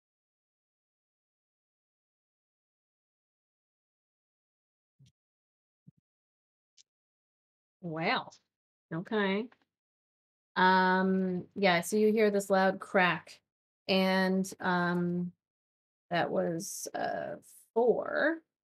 So you know that your bullet hit, but it is charging forward in your direction. And at that same time, you see, let's see. Am I able to make a movement as well as shooting? I believe that we would now be in initiative, so you get to shoot, and Yep. then we start initiative. Okay, As fair enough. you hit as you hit this one and it starts charging at you, you suddenly see another one coming out from behind the management cabin, which is much closer to you all, and then another one coming from the direction of where you would have had to go to get to the cars. And so 3 of them suddenly start running in your direction. Oh, good heavens. And all right, so that was initiative for Sally. Was what? I have a 27. Whoa, no. You don't add them together. It's for every Oh. one that is a 5 or more counts as 1 success. Okay, so I have 2 8s, 2 1s, a 6, and a 3. Okay, so Okay, you so have 3 3. successes. Did you get a 1 on your D4? Did you add your distress die to this? Also, you roll a D4 with it because you have 1 Okay, distress die. 1 I did distress not die. add the d4. Okay. Okay, so roll a d4. So if you roll a 1, you have 2 successes. If you don't roll a 1 on this d4, you have 3. I rolled a 1. Oh, You have 2 okay. successes. 2 successes. All right. Sue. I got 3. Bart got 3. What'd you get? Sorry, Sue. Oh, one. I got 1. Okay. Twin Bros. Yeah, bro. And so the shades get initiative is Their initiative is the same thing. It's your intuition plus vigilance. int plus vig.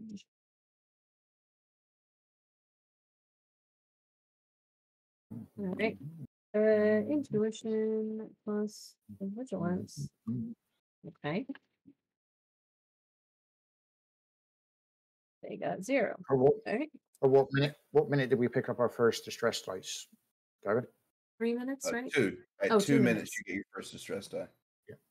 And second? It's 4. Okay, fine. 6, Not 2, really. 4, 6, 8, 10, and then that's your 5. All right. And does that stay? Does it stay with you when you go into the next hour? No. Distress dice when you roll over to the next hour go back. So if you hit 12 minutes, in a game, it goes back. But we can't hit 12 minutes. We're locked at 11 minutes in this game. So. All right. So as these, as the sound from the shot fired goes off and echoes throughout the forest there, and you all start to see these 3 shades with jagged, pointy teeth come jumping out of the forest. Actually, I think we'll take a break because it's 10:45. Are they going to do us a treat? Yeah. Huh? Are they going to do us a treat? Yeah. We'll take a quick break, come back at 11 and just give everybody a minute to do your thing. And then we will come back to what my first attempt at directing a fight. How about that? Cool. Fish me outside. Yay! See you soon.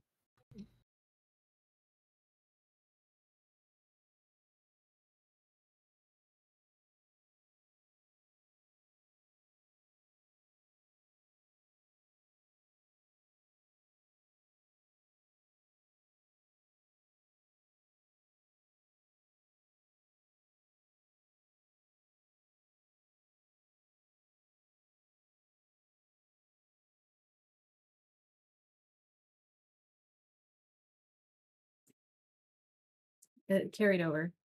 The point. Yeah, it's from I the don't points. get it because I'm a mod. Otherwise, I'd get it. Yeah, mods don't get it because you're already a VIP. Hi, everybody. Yep. We are back. Hello. And we are playing The Midnight World, Cryptoprism Company Retreat. And when we last left our group of, I would say adventurers, but that's not what you are. You are just regular old Joe Schmoes, Joe and Jane Schmoes. You were about to be attacked by 3 shade creatures that had been clicking using perhaps some kind of echolocation and were immediately given your exact location by the loud crack of a gunshot going off in the middle of the campsite. And we are starting as these 3 creatures, black shades with long spindly arms. I'm kind of picturing, for those of you out there who saw A Quiet Place, those creatures, except just pure jet black. I don't know if that's what you pictured, Gavin, but I always pictured them as like. You remember the Langoliers? yeah. That's That- what I picture him as well. Like, it's a black orb Langolier head with 2 big bat ears, and then it's like a bipedal, like long, shadowy, lanky body with claw fingers. As Oh. far as I'm concerned, I'm being charged down by Rainbow Bite and a couple of My Little Ponies. So, first up, Bart, you got a 3. So, what are you doing as these things they I'm gonna are still clicking spend a loudly as they come at few you. more seconds, and I'm gonna stick another slug in his face. Okay. The Okay. one that I previously shot. Okay. So 1, 2, 3, 4, 5. Roll distress dice. Still 5. 5 again. 5 successes. Right. Mm-hmm. I'm now up to 2 dice.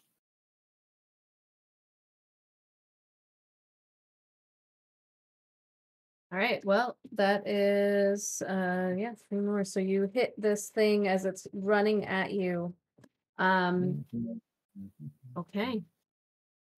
So sorry, Gavin, would you or do all of them go at the same time, or would you roll separate initiatives?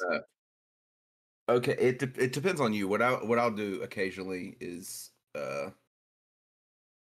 in I'll do like a group of 2 and a group of 1, for example.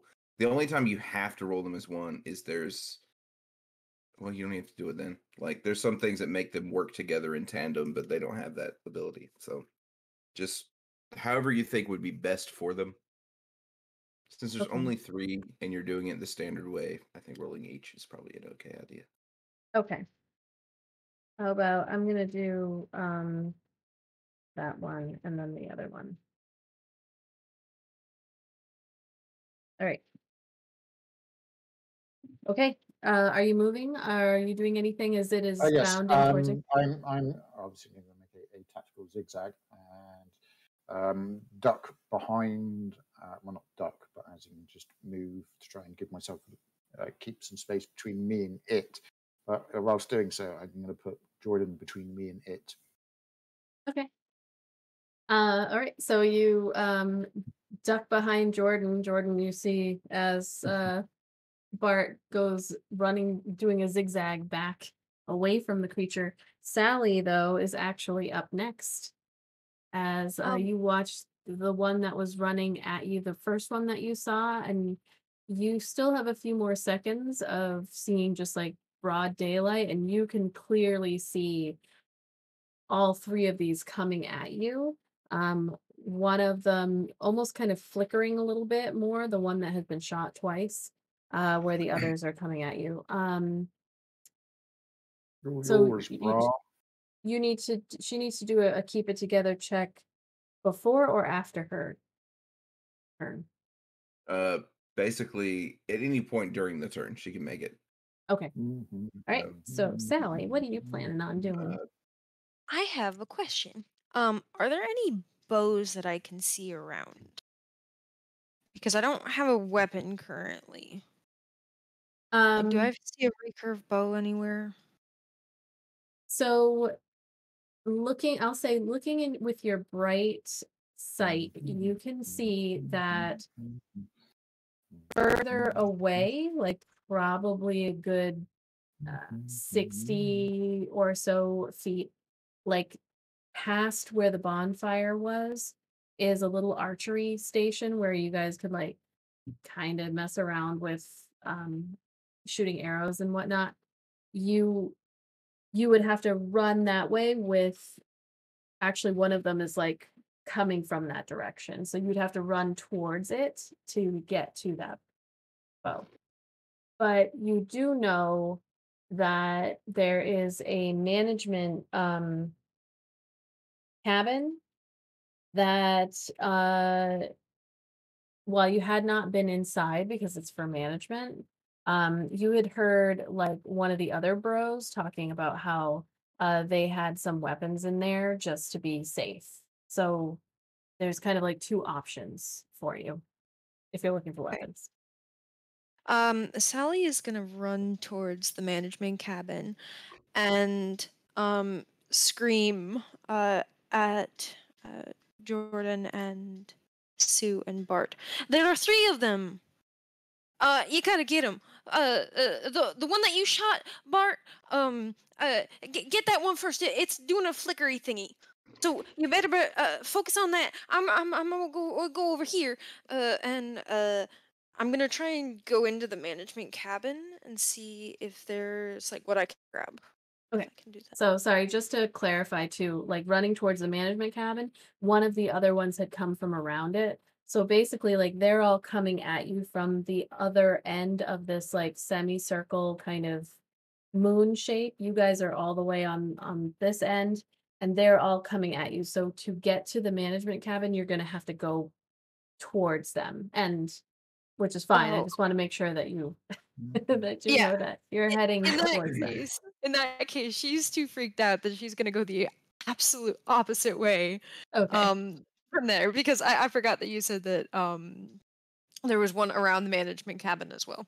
Yeah, they're all coming at you and they're running. So I'll have you do, are you just running away or are you gonna like try to go around the back end of the cabin to go like the opposite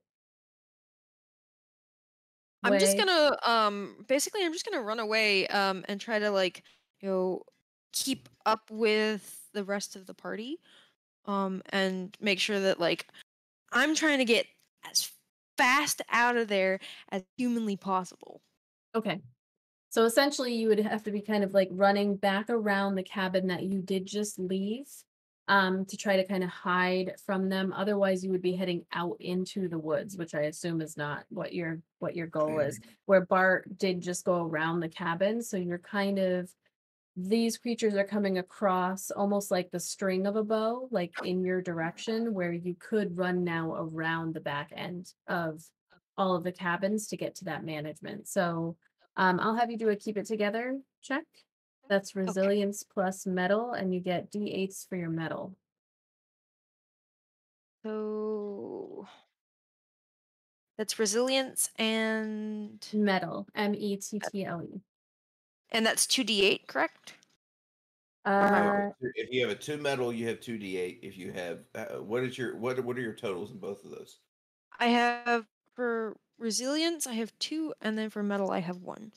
Okay, so you get 2d6 for your resilience, and you get Yep. 1d8 for your metal. Okay. And then you add a d4 to that roll since you have a distress die. and anybody in the chat, you can use your channel points to give our lovely players some help. D8s or auto successes. Okay. That's 2 5s, a 3, and a 3. 2 5s on the d6s, and a 3 on the d8, and a 3 on the d4. Okay.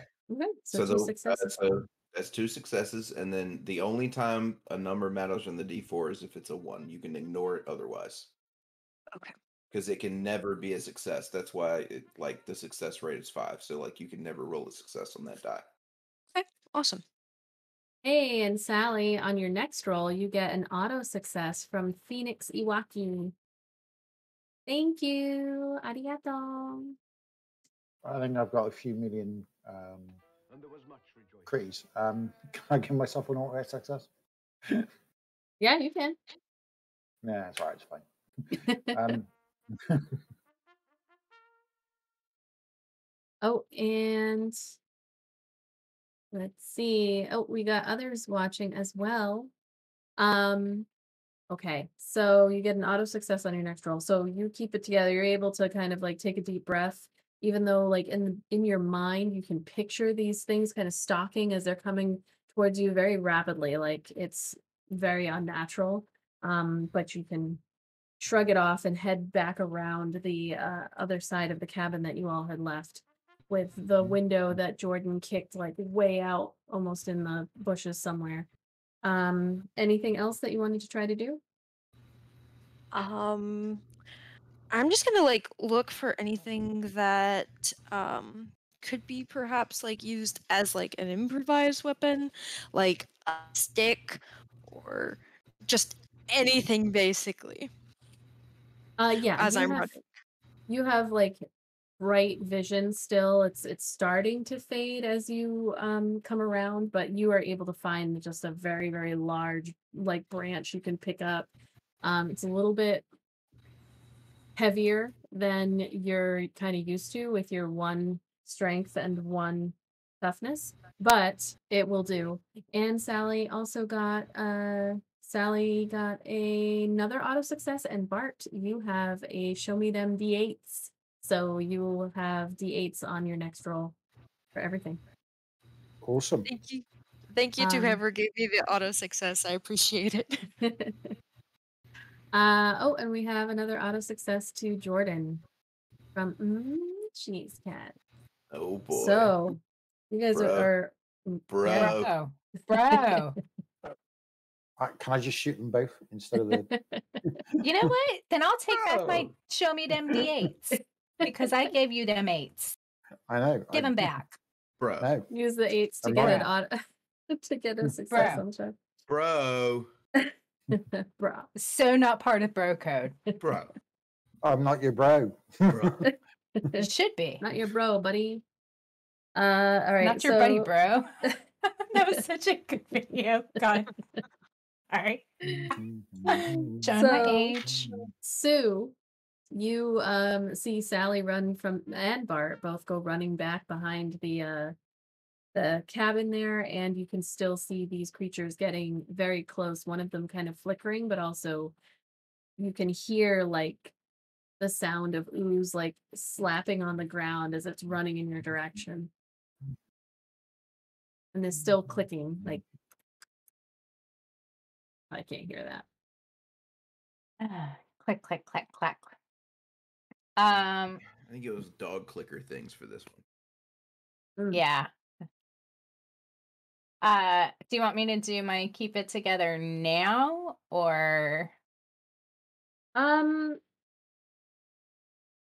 I already rolled it, but I'm gonna.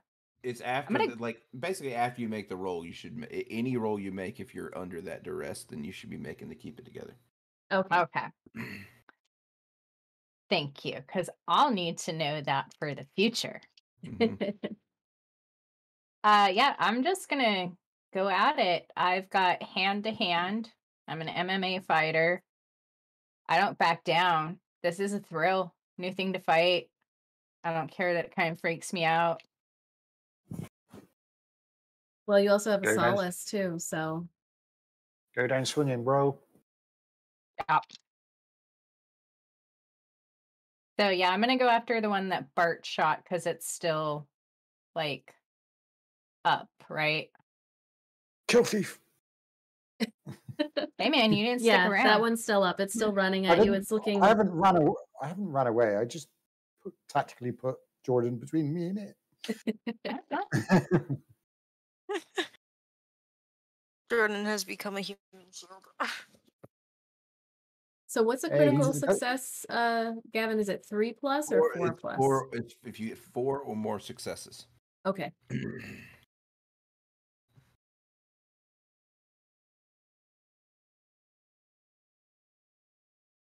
Right. So since I got no successes, I think I want to spend a couple of seconds. Okay. All right. So since this is a thing that I haven't mentioned Sally yet. Actually, you may spend seconds on your character sheet for things like 1 second will reroll a die. You cannot reroll distress die this way. 2 seconds will allow you to add a D8 to your roll, and then 6 seconds completely ignores all distress die for that roll. You may choose to do these after you do your roll. To push them forward. Now, you can spend no more than 6 seconds in one round. That includes when you're being attacked. So if in this round you spend your 6 seconds on your turn and then get attacked, you cannot spend any more seconds to dodge those incoming rolls. Okay. So they are a round per round resource to use. What is Okay, dodge? that makes sense. Sorry, what's dodge? It is coordination plus reaction. Generally, there's other times you may want to change it up just based on, Oh, okay, gotcha. Never mind. I got it. Okay. So I spent 3 seconds to re-roll 3 of my dice. Okay. and I have 3 successes with one of them being an 8. So I don't know if that does anything for me. What's your specialty? Hand to hand. No, yeah, that's Or your aptitude. You have a specialty in that aptitude. yeah, I'm a MMA fighter. So if that's your specialty, then that 8 counts as 2 successes. So that means I have 4. And Do you have a but that has to land after the dodge. Oh, Yeah. okay. So I get Dodge! Fingers crossed. to dodge. Oh.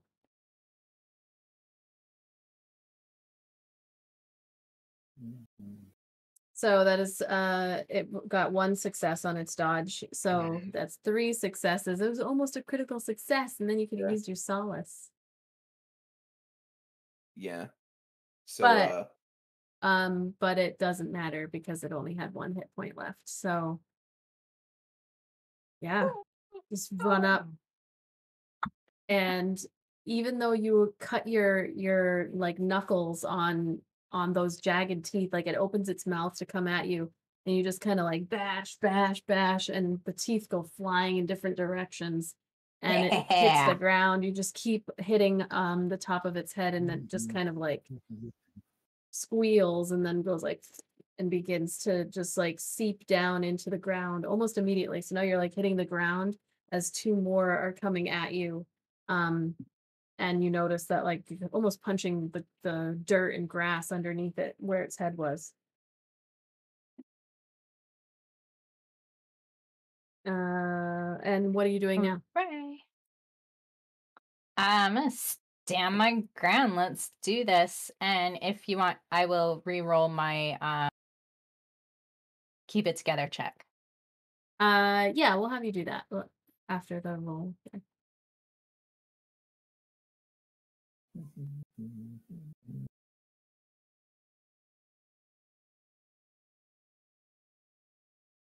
As you look up and you see these 2 coming at you, and you can also smell this like almost that coppery smell with like a little bit of like rotten egg kind of mixed in is starting to come up from the sludge that is melting that you've been punching. Delish. I got 1 success. All right. So you're able to stand up and just kind of like ready yourself against these horrific shades coming in your direction. All right. Shades incoming. Spill the tea. So these 2 so how would you break a tie, Gavin? So that Sue, Jordan, and 2 a tie always goes to the attacker. It just counts as a 0. It's like you do the static damage of the weapon. no, I mean for initiative.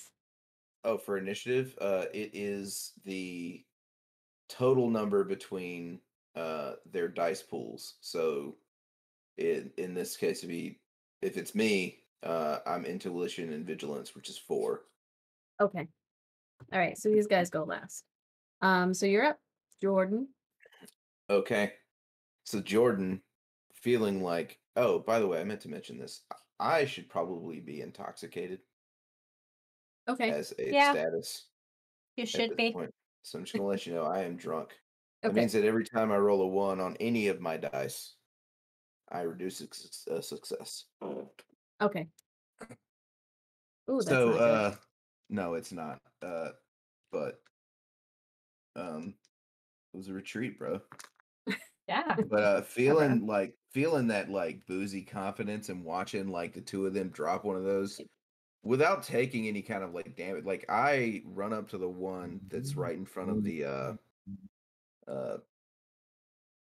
what you call it, tent, the managerial like Mhm. cabin, and like I kind of like crouch and do this like really, I mean, trained-ish like overhand right. Like I've never really been in a fight like this, but I like go to the gym, right?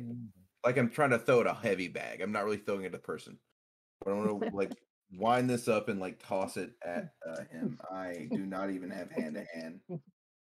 I am just naturally beefcake, apparently. beefcake. He's Beefed a up gym grease monkey. cakes. That is -2 successes. Wait, I've got an auto Shit. success. Yeah, you do. I've got one auto success, and then I'm gonna have to spend some seconds. So we're gonna re-roll that one. That is now a success. I have one success. Okay. So do the devouring shades, do they get a dodge on every attack against them, or is it one per round? It's one. No, they every attack. Like Okay. anytime you attack, the attack roll is attack versus defense. There are things that like status effects which can limit the amount of times you can say dodge in a round. So if you get ganged up on while you're, I think it's stunned, you get like one action per round. Period. This includes your dodge. So if you can choose not to attack that turn, but things like that can occur. All right, so this guy got 2 successes against your 1 success for the dodge. Dodge, parry, leap side. And then So I'm gonna like kind of stumble forward a bit, like from a momentum, and like kind of get on my knees and stand up and say, "Whoa, you wiry, bro!" And then I'm gonna like square up with him, like I'm gonna actually do something against the thing. Okay. All right. Anything else? No, that's it.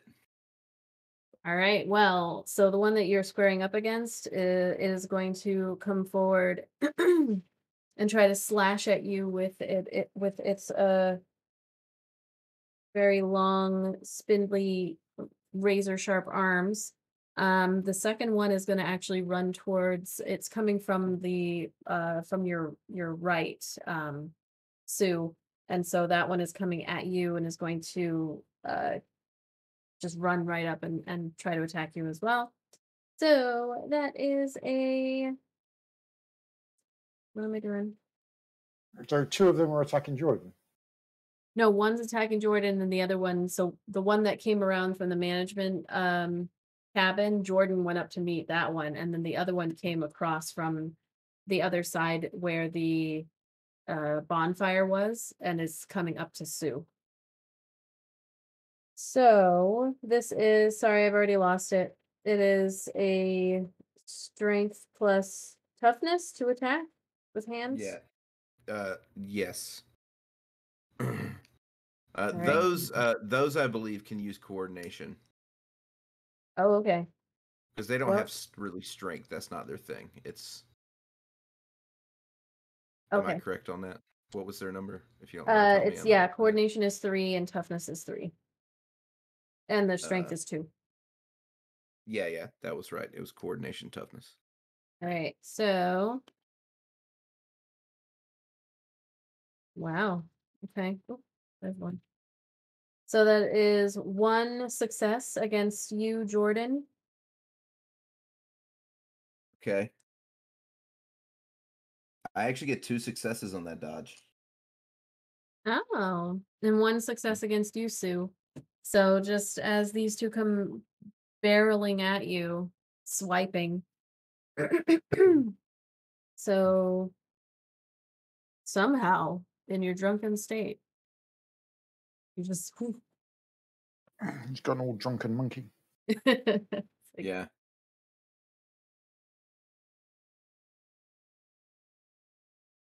Think you could take me, bro? I mine crypto. I got 1 success on my dodge. Okay.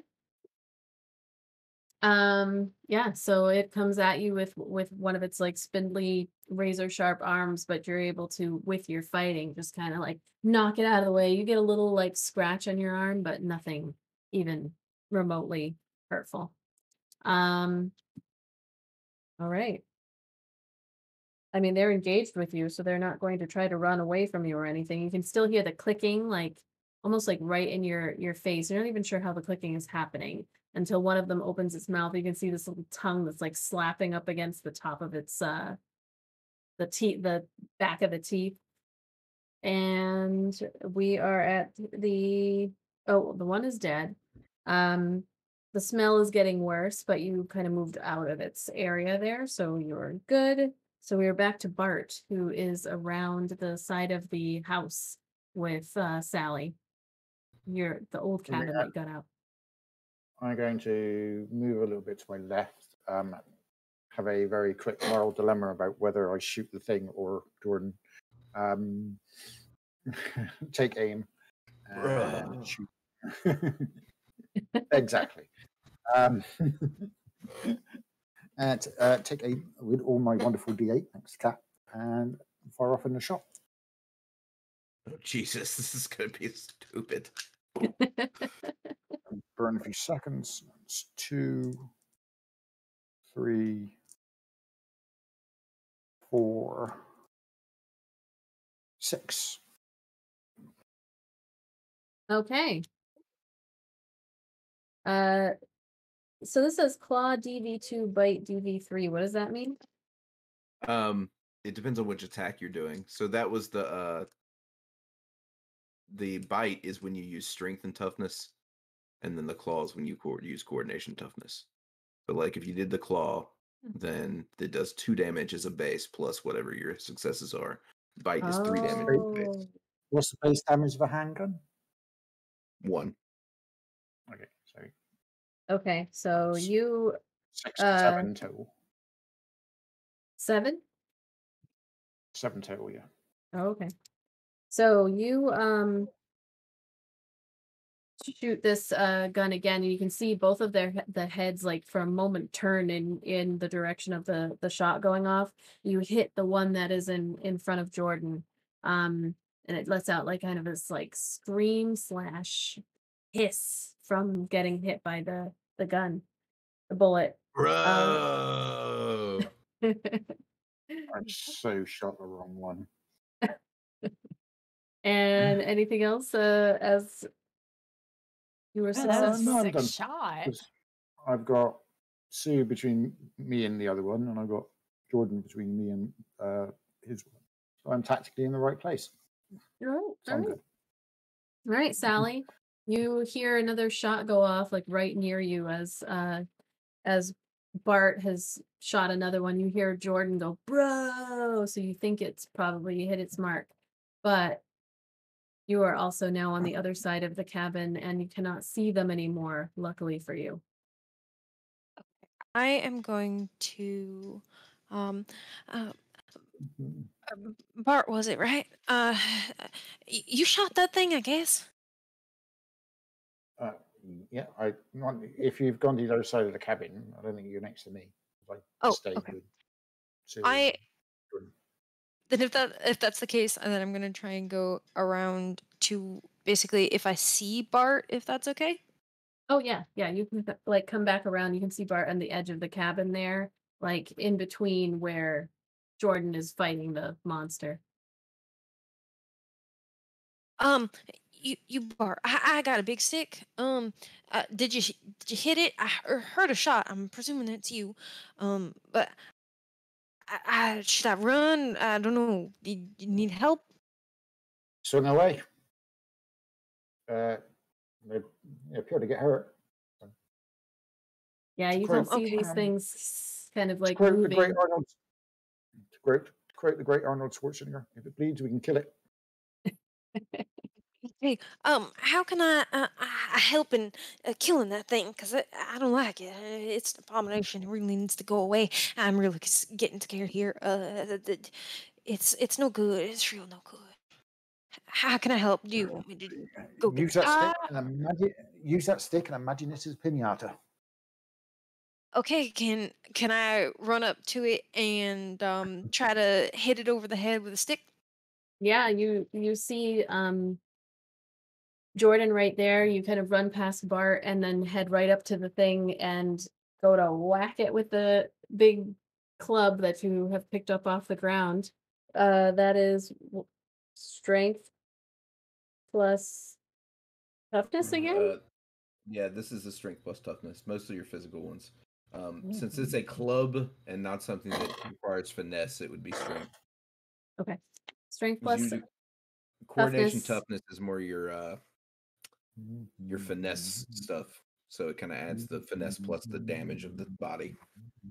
Would And this then you- be something that I could use an auto success on? Yes. Yeah. And you're Okay. gonna want to roll that d4. Okay. That's a 4. That's okay. Four successes or a 4 on your d4. A 4 on my D4. Oh, okay, so And- you're good. Yeah, So how many successes? Just one. I think it's just the one. Okay, strength is 1 and toughness is 1, so that's 2 dice. Yeah. Yep. yeah, that is, and you don't have the thing for it. It's just 2d6s on this. Okay. Not to be a pain is you can give the one I shot 1 health back because I forgot to roll my distress dice. Those are 2 Oh. 5s. Nice. There you go. That's 2 hits. All right. So you slam. It gets to dodge. Oh, right. Yeah, that's the hardest thing to get used to when you go into this one from D&D. Is the dodge roll because it's not like a static defense. So 1 success against it. So there you go, right back up to that thing that you just gave me back. You like take that club and just slam down right on top of its head as it's going for actually it's kind of a little bit it appears to be a little bit more confused because that shot that just rang out it's focusing on the sound. But you get a solid hit.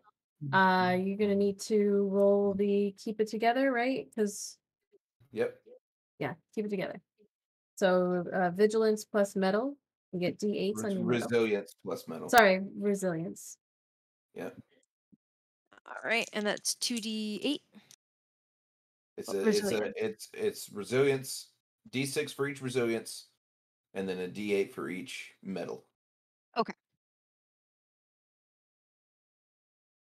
Ooh, 4, 3, and a 1. What's your distress die have on it? That is a 4. Okay, so you got 0, so you add 1 more minute to your track. Okay. So does that have any kind of like actual Only if it's a negative. only if it's negative, okay. If it's a negative, then we roll a D8 for the panic table, and then that for one round. The next round, like basically they lose their action doing that thing. Okay. So I will say as you like slam down the club on the top of its head and then you're just kind of like standing there shaking but not running away, you start to see that the you feel like you only have another couple of seconds left on your being able to see as if it was daylight. All right, that is going to be the end there. We've got Sue. A boy named Sue. Sue's still squared up. Let's Yep. do this. She's got the one in front of her.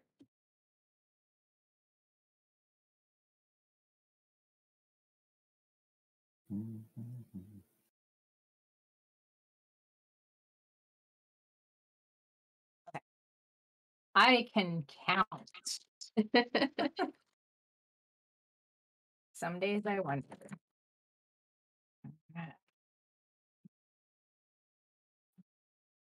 Oh.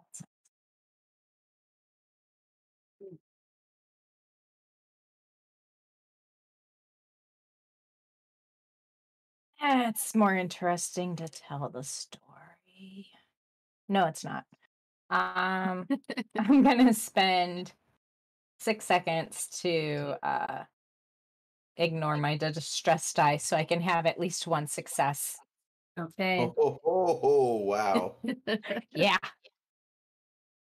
So you wind up and punch it right in the mouth. It got 2 successes on the dodge. So does that? If there's one, that means she misses. Okay. Yep. So you, Because she now has more successes than her, so it dodges her roll successfully. and But as what was that? at least I didn't get my fist caught in its mouth. Yeah. Right. Yeah, as you go to like punch it, that shot that it's kind of like it shifts its head right at the last second, again focusing on the direction that the gunshot came from, and you're not able to make a connection. So as she swings and a miss, I look over and say, "And which stream did you beat Ronda Rousey in?" Are you gonna move or do anything else? Yep, staying squared. All right. So, do I need to make another keep it together? Not you only have to do one per round. So if you've done for every action you take, so you just took an action, so yeah, you would need to make another one. Okay, But if you gotcha. have to dodge, you don't have to do it off the end of the dodge. You get what I'm saying? Like it's Yeah. just once per. Now if you get a phenomenal success, you can stop dealing with this for the rest of the scene. Mm.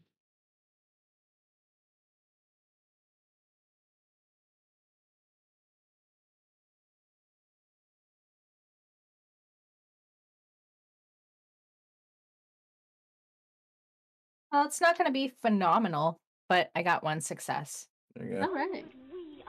Yeah, getting by. Thank you for the host. All right. So then we've got Jordan up as Sally is standing right next to you with this huge, like, giant tree branch that slammed down on this thing very impressively. Yeah, and I'm gonna immediately like just kind of punch in at its head after it takes the bonk from the stick. Mhm. I have a -4. Oof. So How did you get yeah, a what do you want? -4? Because I'm drunk. Oh, I rolled Oh. 6 dice and I rolled 4 1s and no successes. Ouch. Because I am not running the game and therefore I'm rolling like shit. Isn't that So always the case? It is. However, yeah, I have massively failed this. Like it doesn't even have to roll a thing. So okay. now the way that you rule this is up to you on what happens to me. It could be whatever you think a -4 in a critical failure should like attest to, and -4 is kind of massive in this system. So my normal in combat is to the next attack from whatever you're attacking basically has 4 auto successes. Oh shit. Okay. Would be that was what it would have in this case, but it's usually the auto success is equal to the amount of negative. It's the quick and dirty, but if you have something else, by all means. No, I think that that's good because they're up next.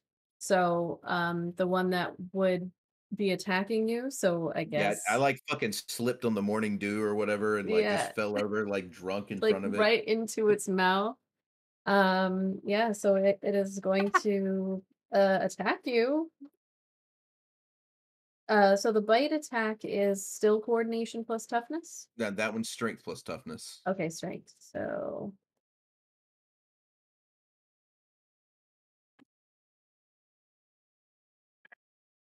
oof.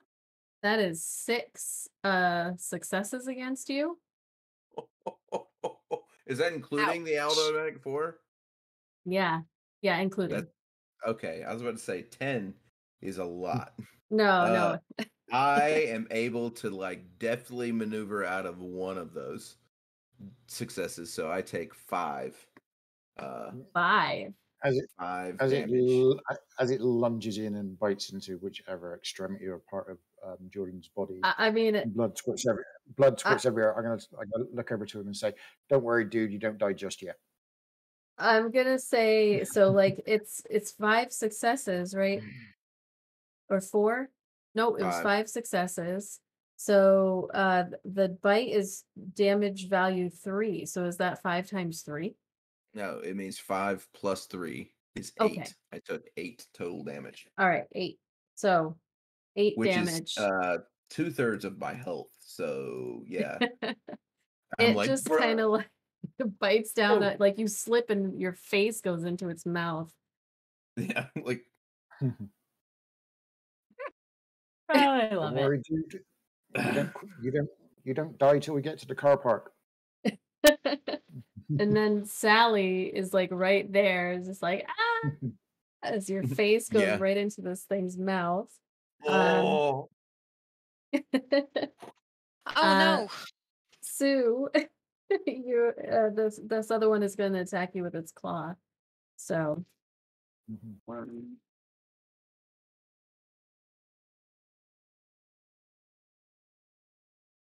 So that's 2 successes against Sue. What's the dodge roll again? Is it vigilance or Coord- reaction? Coordination plus reaction. Reaction. Okay. Now that there are times in which it may be different in different circumstances, but that's the standard like in combat one. Because if an enemy's attacking from an unseen position, I usually do coordination vigilance or intuition vigilance, something of that nature. But you can mix up the skills and the attributes in any way you think is appropriate, and then add the aptitude. So I'm gonna spend 2 seconds putting me at 3 minutes to roll a d8, and that wasn't even worth it. Ah. So I got a negative success. Okay. So Oof. that's Yeah, bro, twins. bro. Bro. Well, I can't because I'm being eaten by a fucking thing Yeah, right you now. kind of like look over just as that thing is swinging with its claw at you, and you take, I believe it's 4, so right, like 2 plus 2 2 plus successes the plus the net 2. successes that you had, yeah. Yeah, so 4 points of, well, I was gonna say slashing damage, as this thing comes and slices you as you're not paying attention. Poor Jordan's face being shredded by this thing, the other one. Yeah. All right, and now we're at the top, and Bart, you see Jordan in the mouth of this creature. How badly does the creature look? It's looking not that great. Okay. I'm quite confident that Bart doesn't die until we get to the car park. So I'm going to leave him and Sally to it. I'm going to turn around. I'm going to turn around and help Sue. So I'm going to take aim and take a shot at the one fighting Sue. Obviously, maneuvering myself into position so I don't accidentally shoot Sue in the back. Well, and you also aren't cursed. So Yeah, that was the problem. It's the curse. yeah. I'm not going to spend any seconds here. 1, 3, 3. 3. All right. +1 because of my gun, so 4 total.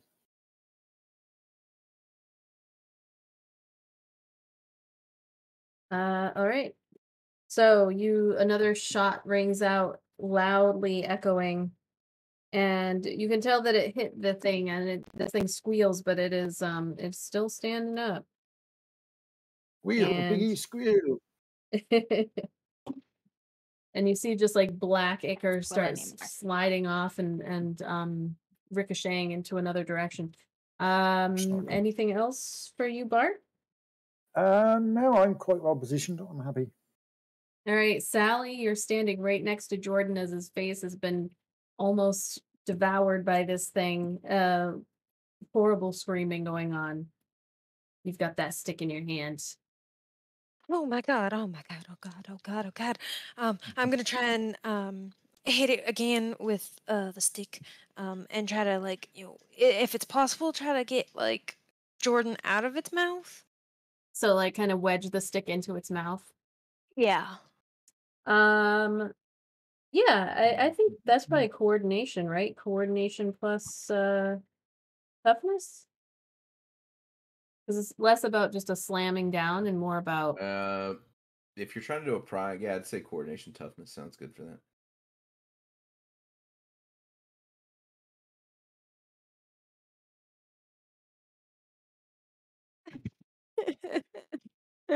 A 4 and a 6.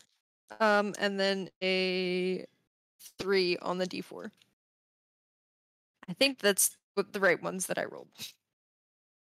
All right. So that was a one success. Yes, 1 success. Can I use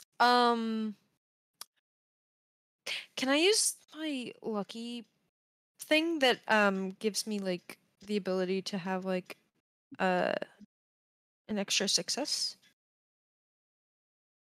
Is that The a feat or is that something that somebody in the chat gave you? It's the privilege. the Uh privilege of lucky. Yeah, hold on. Let me look that one up really quick. Just want to make sure I get it correct. Oh, claim a phenomenal success instead. That's what Yeah. it says. Once per game session, you can It's a forego it. non-combat. It's a non-combat skill roll, though. Ah, It cannot be used in combat. It is any time that you would do something that's not combat related. okay. Alas. Yes. Unfortunately, prying my head out of this thing's mouth is a Too combat difficult. related situation. But So that- looking for car keys might come in Yeah, yeah. handy. So that was one success that you had. This one rolled 2 successes on its dodge. So that is a miss, unfortunately.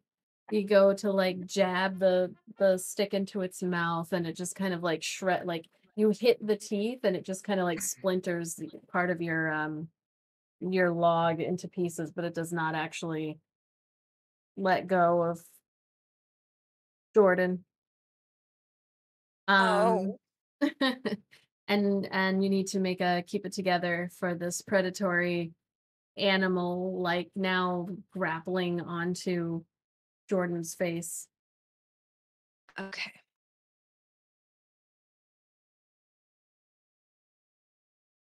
Jordan's beautiful bearded face. Gone. So gone. Okay. We'll find you a good So- surgeon, bro. I know one. The beard, bro, the beard.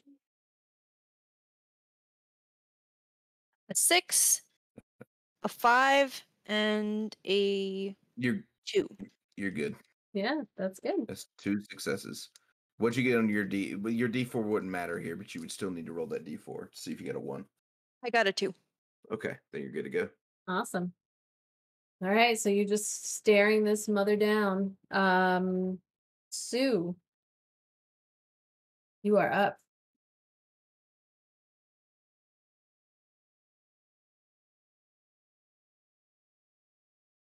See. Oh, we got. And that's that. And that. Cool. I got 3 successes in my continued hand-to-hand combat, with one of them being an 8. So, yeah. Yeah, then that's 4 successes. Yeah, right. that's 4. So this time you are able to make contact. Not as good as you had hoped, but you still like slam it in the side of its head. It got 3 successes on its dodge action there. So it has got 1. All right. 1 hit point. I'm pretty sure that's the first time it's been hit, right? No, Oh I no, just wait. shot it. You just shot it. So okay, we got this. I thought he shot the one that was it Sally or Sue? Sue. It was Sue. Okay, Last round, I shot the one that Sue was firing. gotcha. All right. And Jordan. All right, I'm like pulling my head out of its mouth, and I'm gonna give that desperate Glass Joe uppercut. Right, the like just if this doesn't work, I'm gonna fall down and die, kind of thing. Yeah. We're not in the car park yet. 3, 4. That's 4 successes, Ooh. and I'm actually going to spend some seconds. I'm going to spend 4 seconds to roll 2 more d8 and have 5 successes. All right. It rolled a 2 on its dodge, so that is 3 successes against it, and that is enough. So you're able to pull your head out of its horrible razor sharp Gaping maw. dagger mouth, gaping maw. One of my favorite phrases. I had faith in you, bro. And just kind of like uppercut, it goes back and hits its head, or the shadow of its head, against the like a rock that's just lying on the side, like a rock path leading up to one of the other cabins. And you see it just kind of like shudder for a second, and then just that smell starts to come up, and it begins to melt into the ground. Anything else? I am now going to run. In which direction? I'm running towards the car park. Okay. All right. So you begin running in that direction. Are you like listening? Are you going quietly? I mean, you're running, but are you I'm running. okay? Like Just full on I running. am just sprinting at this point towards the car park. All Or right. the parking lot, as it were. I'm pulling out my phone so that I can get to my my app that starts my Tesla. Okay. And yeah. So the last one here that is in front of you, Sue, is going to try to bite you as well. No. Mhm.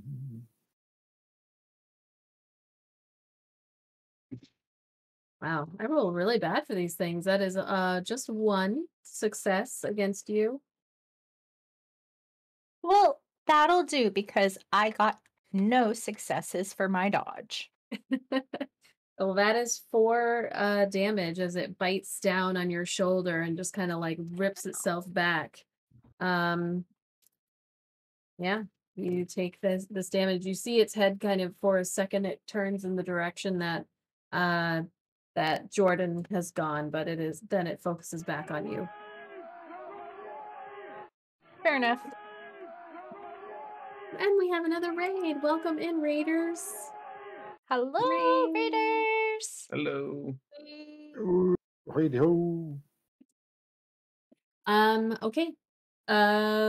So we are at the top of the round. Bart, you see Jordan begin running, like booking it towards the car park. I mean, his face is a mess. You're not really sure how he can see well enough to be heading in that direction. It is dark, but he's getting his phone out as he's running. What do you do? And you can see that there is still the one creature. Mhm. As Jordan's running off, I'm going to go, Jordan, wait! I don't have to worry about it. And then attempt to put another slug into the one fighting Sue. Steve. Baru. Baru. Two.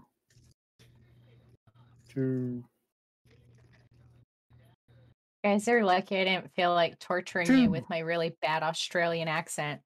That'd be 2. All right. See if it dodges first, and if not, then 3 damage.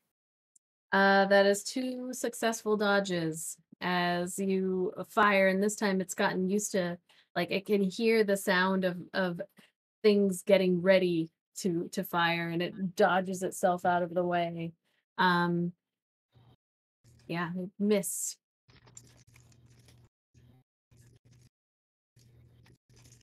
Sorry, Sue. Tried. Okay, bro. And I'm going to say, well, I don't want to miss this. I'm going to run off after Jordan. Okay. So you begin running after Jordan. We've got Sally. You can see you turn to the side, and you can see next to you, like just behind you, is Sue, who is being currently attacked by the last shade that you can see. You're kind of like behind it a bit. I'm gonna go right up to it, and I'm gonna try and hit it in the head again. Thank you for the follow. Ooh, that is 2 5s. Nice. And I think I have to roll a d8, correct? That's a 7. And then a 4 on the d4. Okay. If I'm getting the dice rolls correct. Yeah. What is the roll? What is the pool? 2d6, a d8, and d4. Yeah. That's 3 successes. You go, girl. Very All right, and good. that was Nice. just one success from the creature. So thank you for the follow. I have to do that every time. So that is two against this things. So you come up from behind and just like whack it over the back of its head. It turns like looking at you. You have to make a keep it together check for me as it turns its face. Check like, it out. Okay. Pardon me. A 6 and a 5. Wow, I think that's right. nice. And then a 4 on the d4. Oh yeah, you're good. Woo! These things aren't even scaring Get you on out of anymore at here. this point. You're like just yeah. You almost find yourself wanting to say, "Come at me, bro," but you hold back. You hold back. Rubbing off. Next we have Jordan. So Jordan, as you are running in the direction of the parking lot, you begin to hear oh, another raid. Thanks for the Welcome in, raid. raiders. Hey. Hey. It's like raid Third 15 today. raid. Nice. Yay! Welcome in. Thank you. So you begin to hear as you're like running, you've got your cell phone and you're trying to like find where the app is, although you are also remembering there's no service out here, so you're not in that moment. There's a little minute of panic as to whether or not it's going to work. You suddenly hear the sound of a car horn that like echoes in coming from the parking lot as you're running. You probably have a couple of minutes before you get there. It's a 10-minute walk, so but you hear this loud car horn. It does not sound like yours. And then from in front of you, you can see bushes rustle and something just takes off from ahead of you in the direction of the carport. Do you continue running? I'm basically stopping at the tree line to kind of like duck down and like kind of take stock and then start like just hitting my vape hard. Your vape pen. Bro. All right. So as you're sitting there, hitting that vape pen, trying to calm down, you then also hear a this scream that comes from that direction as well. And then we go to this baddie that is right in front of Sue. It's gonna try to slice it. It turns back to you, Sally, but then its eyes just lock. Well, it's where its eyes would be lock on Sue, and it's going to attack again. Oof.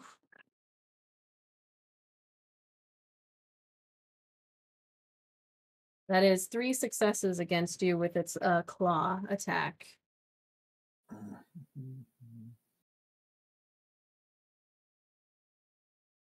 I got no successes on dodging. Did I get skipped?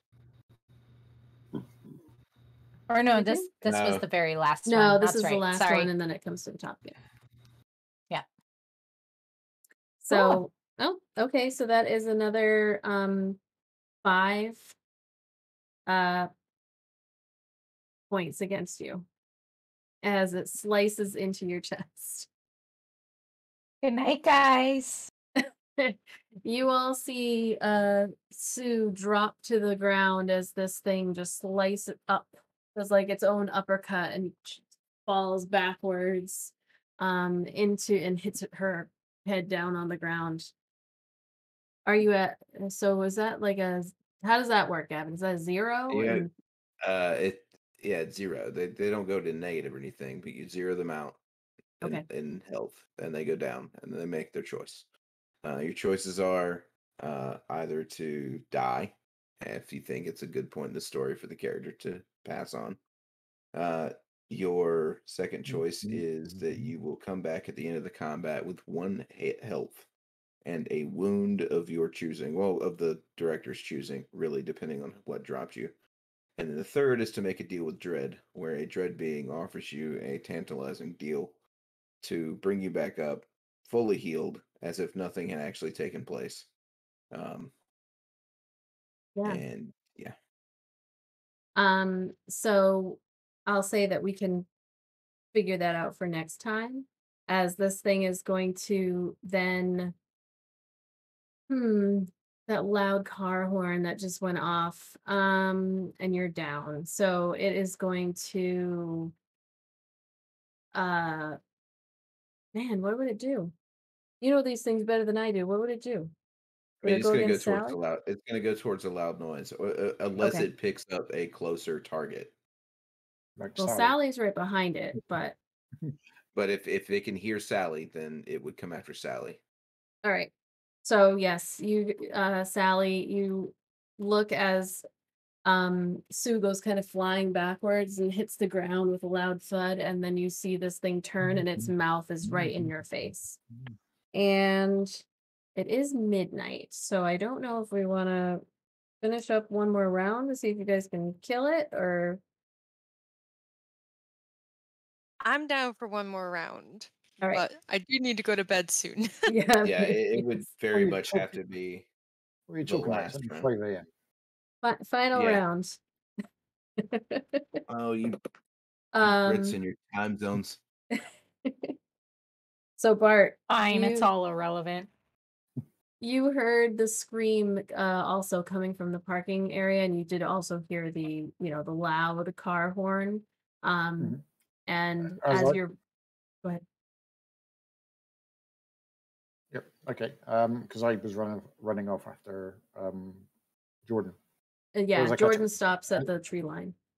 as it, do I see Jordan? Um yeah, you do. Yeah, I'm As not I, hiding from you. So okay. As I catch up with Jordan, I just tap him on the shoulder and go, "That was probably Janet." And I just go, "How do I say this? After you." after me. Yeah. All right. That's it. I'm done. I'm just Right. here to watch Jordan die. Sally, Bro. Sally, you are now face to face with this creature that has just dropped Sue to the ground. Come on, Sally. Oh hell no! I ain't having no demon of hell coming screw my retreat up. That is a 7, a 4, a 5, and a 3. All right. And an auto success. 2 and an automatic success. You have 3 successes. And I'm gonna try and swing that stick into its face as hard as I possibly can. All right. Well, it got 0 successes at all. So that is three additional damage. All right. Yep. Well, yeah, technically with an improvised, well, not really trained in it, so it would be. I don't know if a stick is +1 or not. A club. I mean, a club is a 1 extra damage, so it's 4 total damage. Oh, okay. Well, that's what you needed. So it turns and like it screams in your face that like, and then you know, You just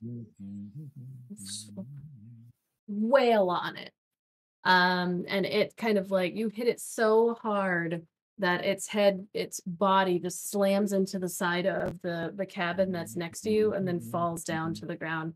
You see it kind of do that little shudder thing again, and then that smell starts to come up from its body as it is sinking down and turning into this puddle on the ground. And you do see um Sue is lying lifeless on the ground with her eyes open. And I would say that would probably be a good place to stop. Yes.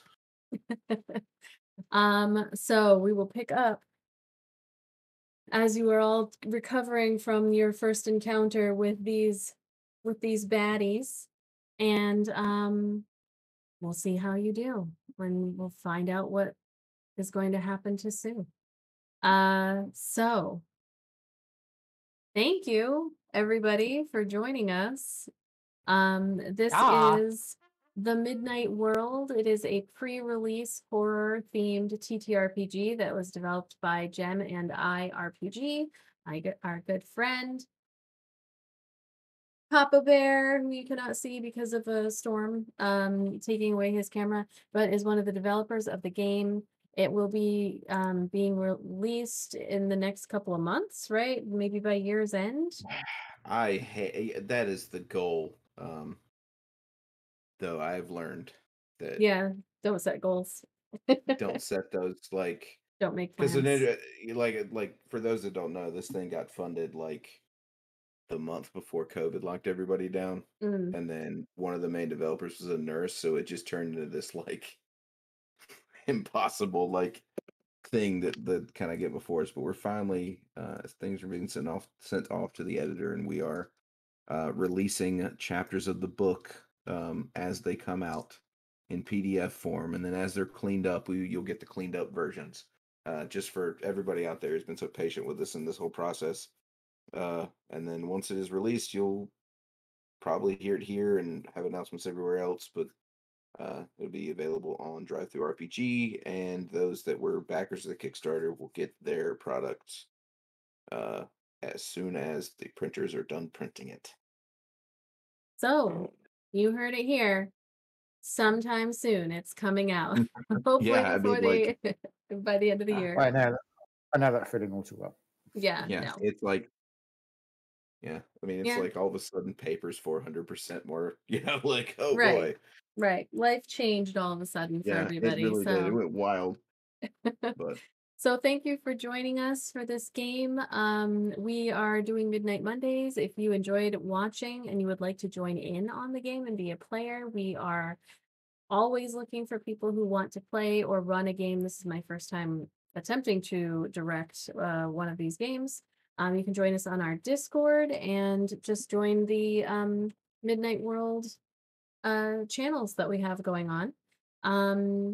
Let's do outros for everybody. Oh, actually, one more thing. All of our subs, bits, and donations for tonight are going to a community cause. We do this every midnight Monday. We choose a community cause, and you can see what that cause is when I type this in the chat. So we appreciate everybody's support in keeping Papa Sean in his home. And every little bit counts, every penny. So we appreciate it. Thank you very much. And outros, we can start with Sue. Well, tonight I was playing Sue Baru. I am Kat. You can find me on Twitter at cat_Maze, cat with a K, Maze like Willie Mays, baseball player. You can find me on Insta at cheese_cat. And you'll find me lurking here on the Nat 30s channel Sundays and Tuesdays, running a hide and seek tournament until the end of November. So for those of you who don't know, this year Hanukkah starts on Black Friday. Ooh, So that's when our contest ends. nice. Yeah, I'm doing Bubble and Squeak for first night of Hanukkah. Very cool. And you can also catch me on Sundays at sometime that I don't know because I'm bad with time and math on the 7:30 Fires p.m. Mathaline channel. Being tortured by Ian. Yes, 7:30 p.m. EST. Well, now we'll go to Sally. Well, hello, y'all. I'm Phoenix. I played Sally. I wanted to say thank you to my lovely D&D group that did come in and listen into the stream tonight. And I don't have social medias other than like Discord, but thank you very much to Izzy for hosting. This was a lot of fun and a great introduction into more of the horror-esque kind of roleplay that I need to learn. Thank you for joining us. My And pleasure. Ian, or sorry, Bart. My Well, favorite. there you go. I'm Ian. So yeah, I'm Ian. I'm the creator and developer of TTRPG known as Fire as Athlete. We stream here on Twitch 3 times a week. As Kat said, on Sundays you can catch Cheese Cat, who's just down below me down there. 7 p.m. EST. We run 2 streams on a Wednesday, one at 8 p.m. GMT, which is 3 p.m. EST, and another one at 8 p.m. EST. And we have a special charity stream coming up on November the 20th, where we'll be streaming for 12 hours straight from 11 a.m. EST to 11 p.m. EST for 2 wonderful charities, Stand Up for Cancer and the World Food Programme. So check out our social medias, head over, hit the follow button, and you'll get all the details on that. And we have hopefully by then we'll be able to make a special announcement because FOA has been picked up by a publisher. Very awesome. Exciting. And Jordan. Hello, I am Gavin. I played Jordan. I'm one of the developers of the Midnight World. I'm part of the kind of anchor writing team getting it across the finish line right now. And a part owner of the company as well. So I thank you all for joining. I've been and thank you very much, Izzy, again for running and hosting Midnight Monday on the stream because it's made it so much easier for me to do this. And you did a great job directing. I enjoyed it. It was a lot of fun. Thank you. Indeed, really good job, Izzy. Very good job. Yeah, and thanks everybody for joining us. There's information about the Midnight World all over the place. If anyone wants to send me any questions, you can send me a DM here through Twitch, I suppose. And we can get you directed to the Nat30s Discord or the Midnight World Discord, so you can give more information there. And the chapters of the book as they are written.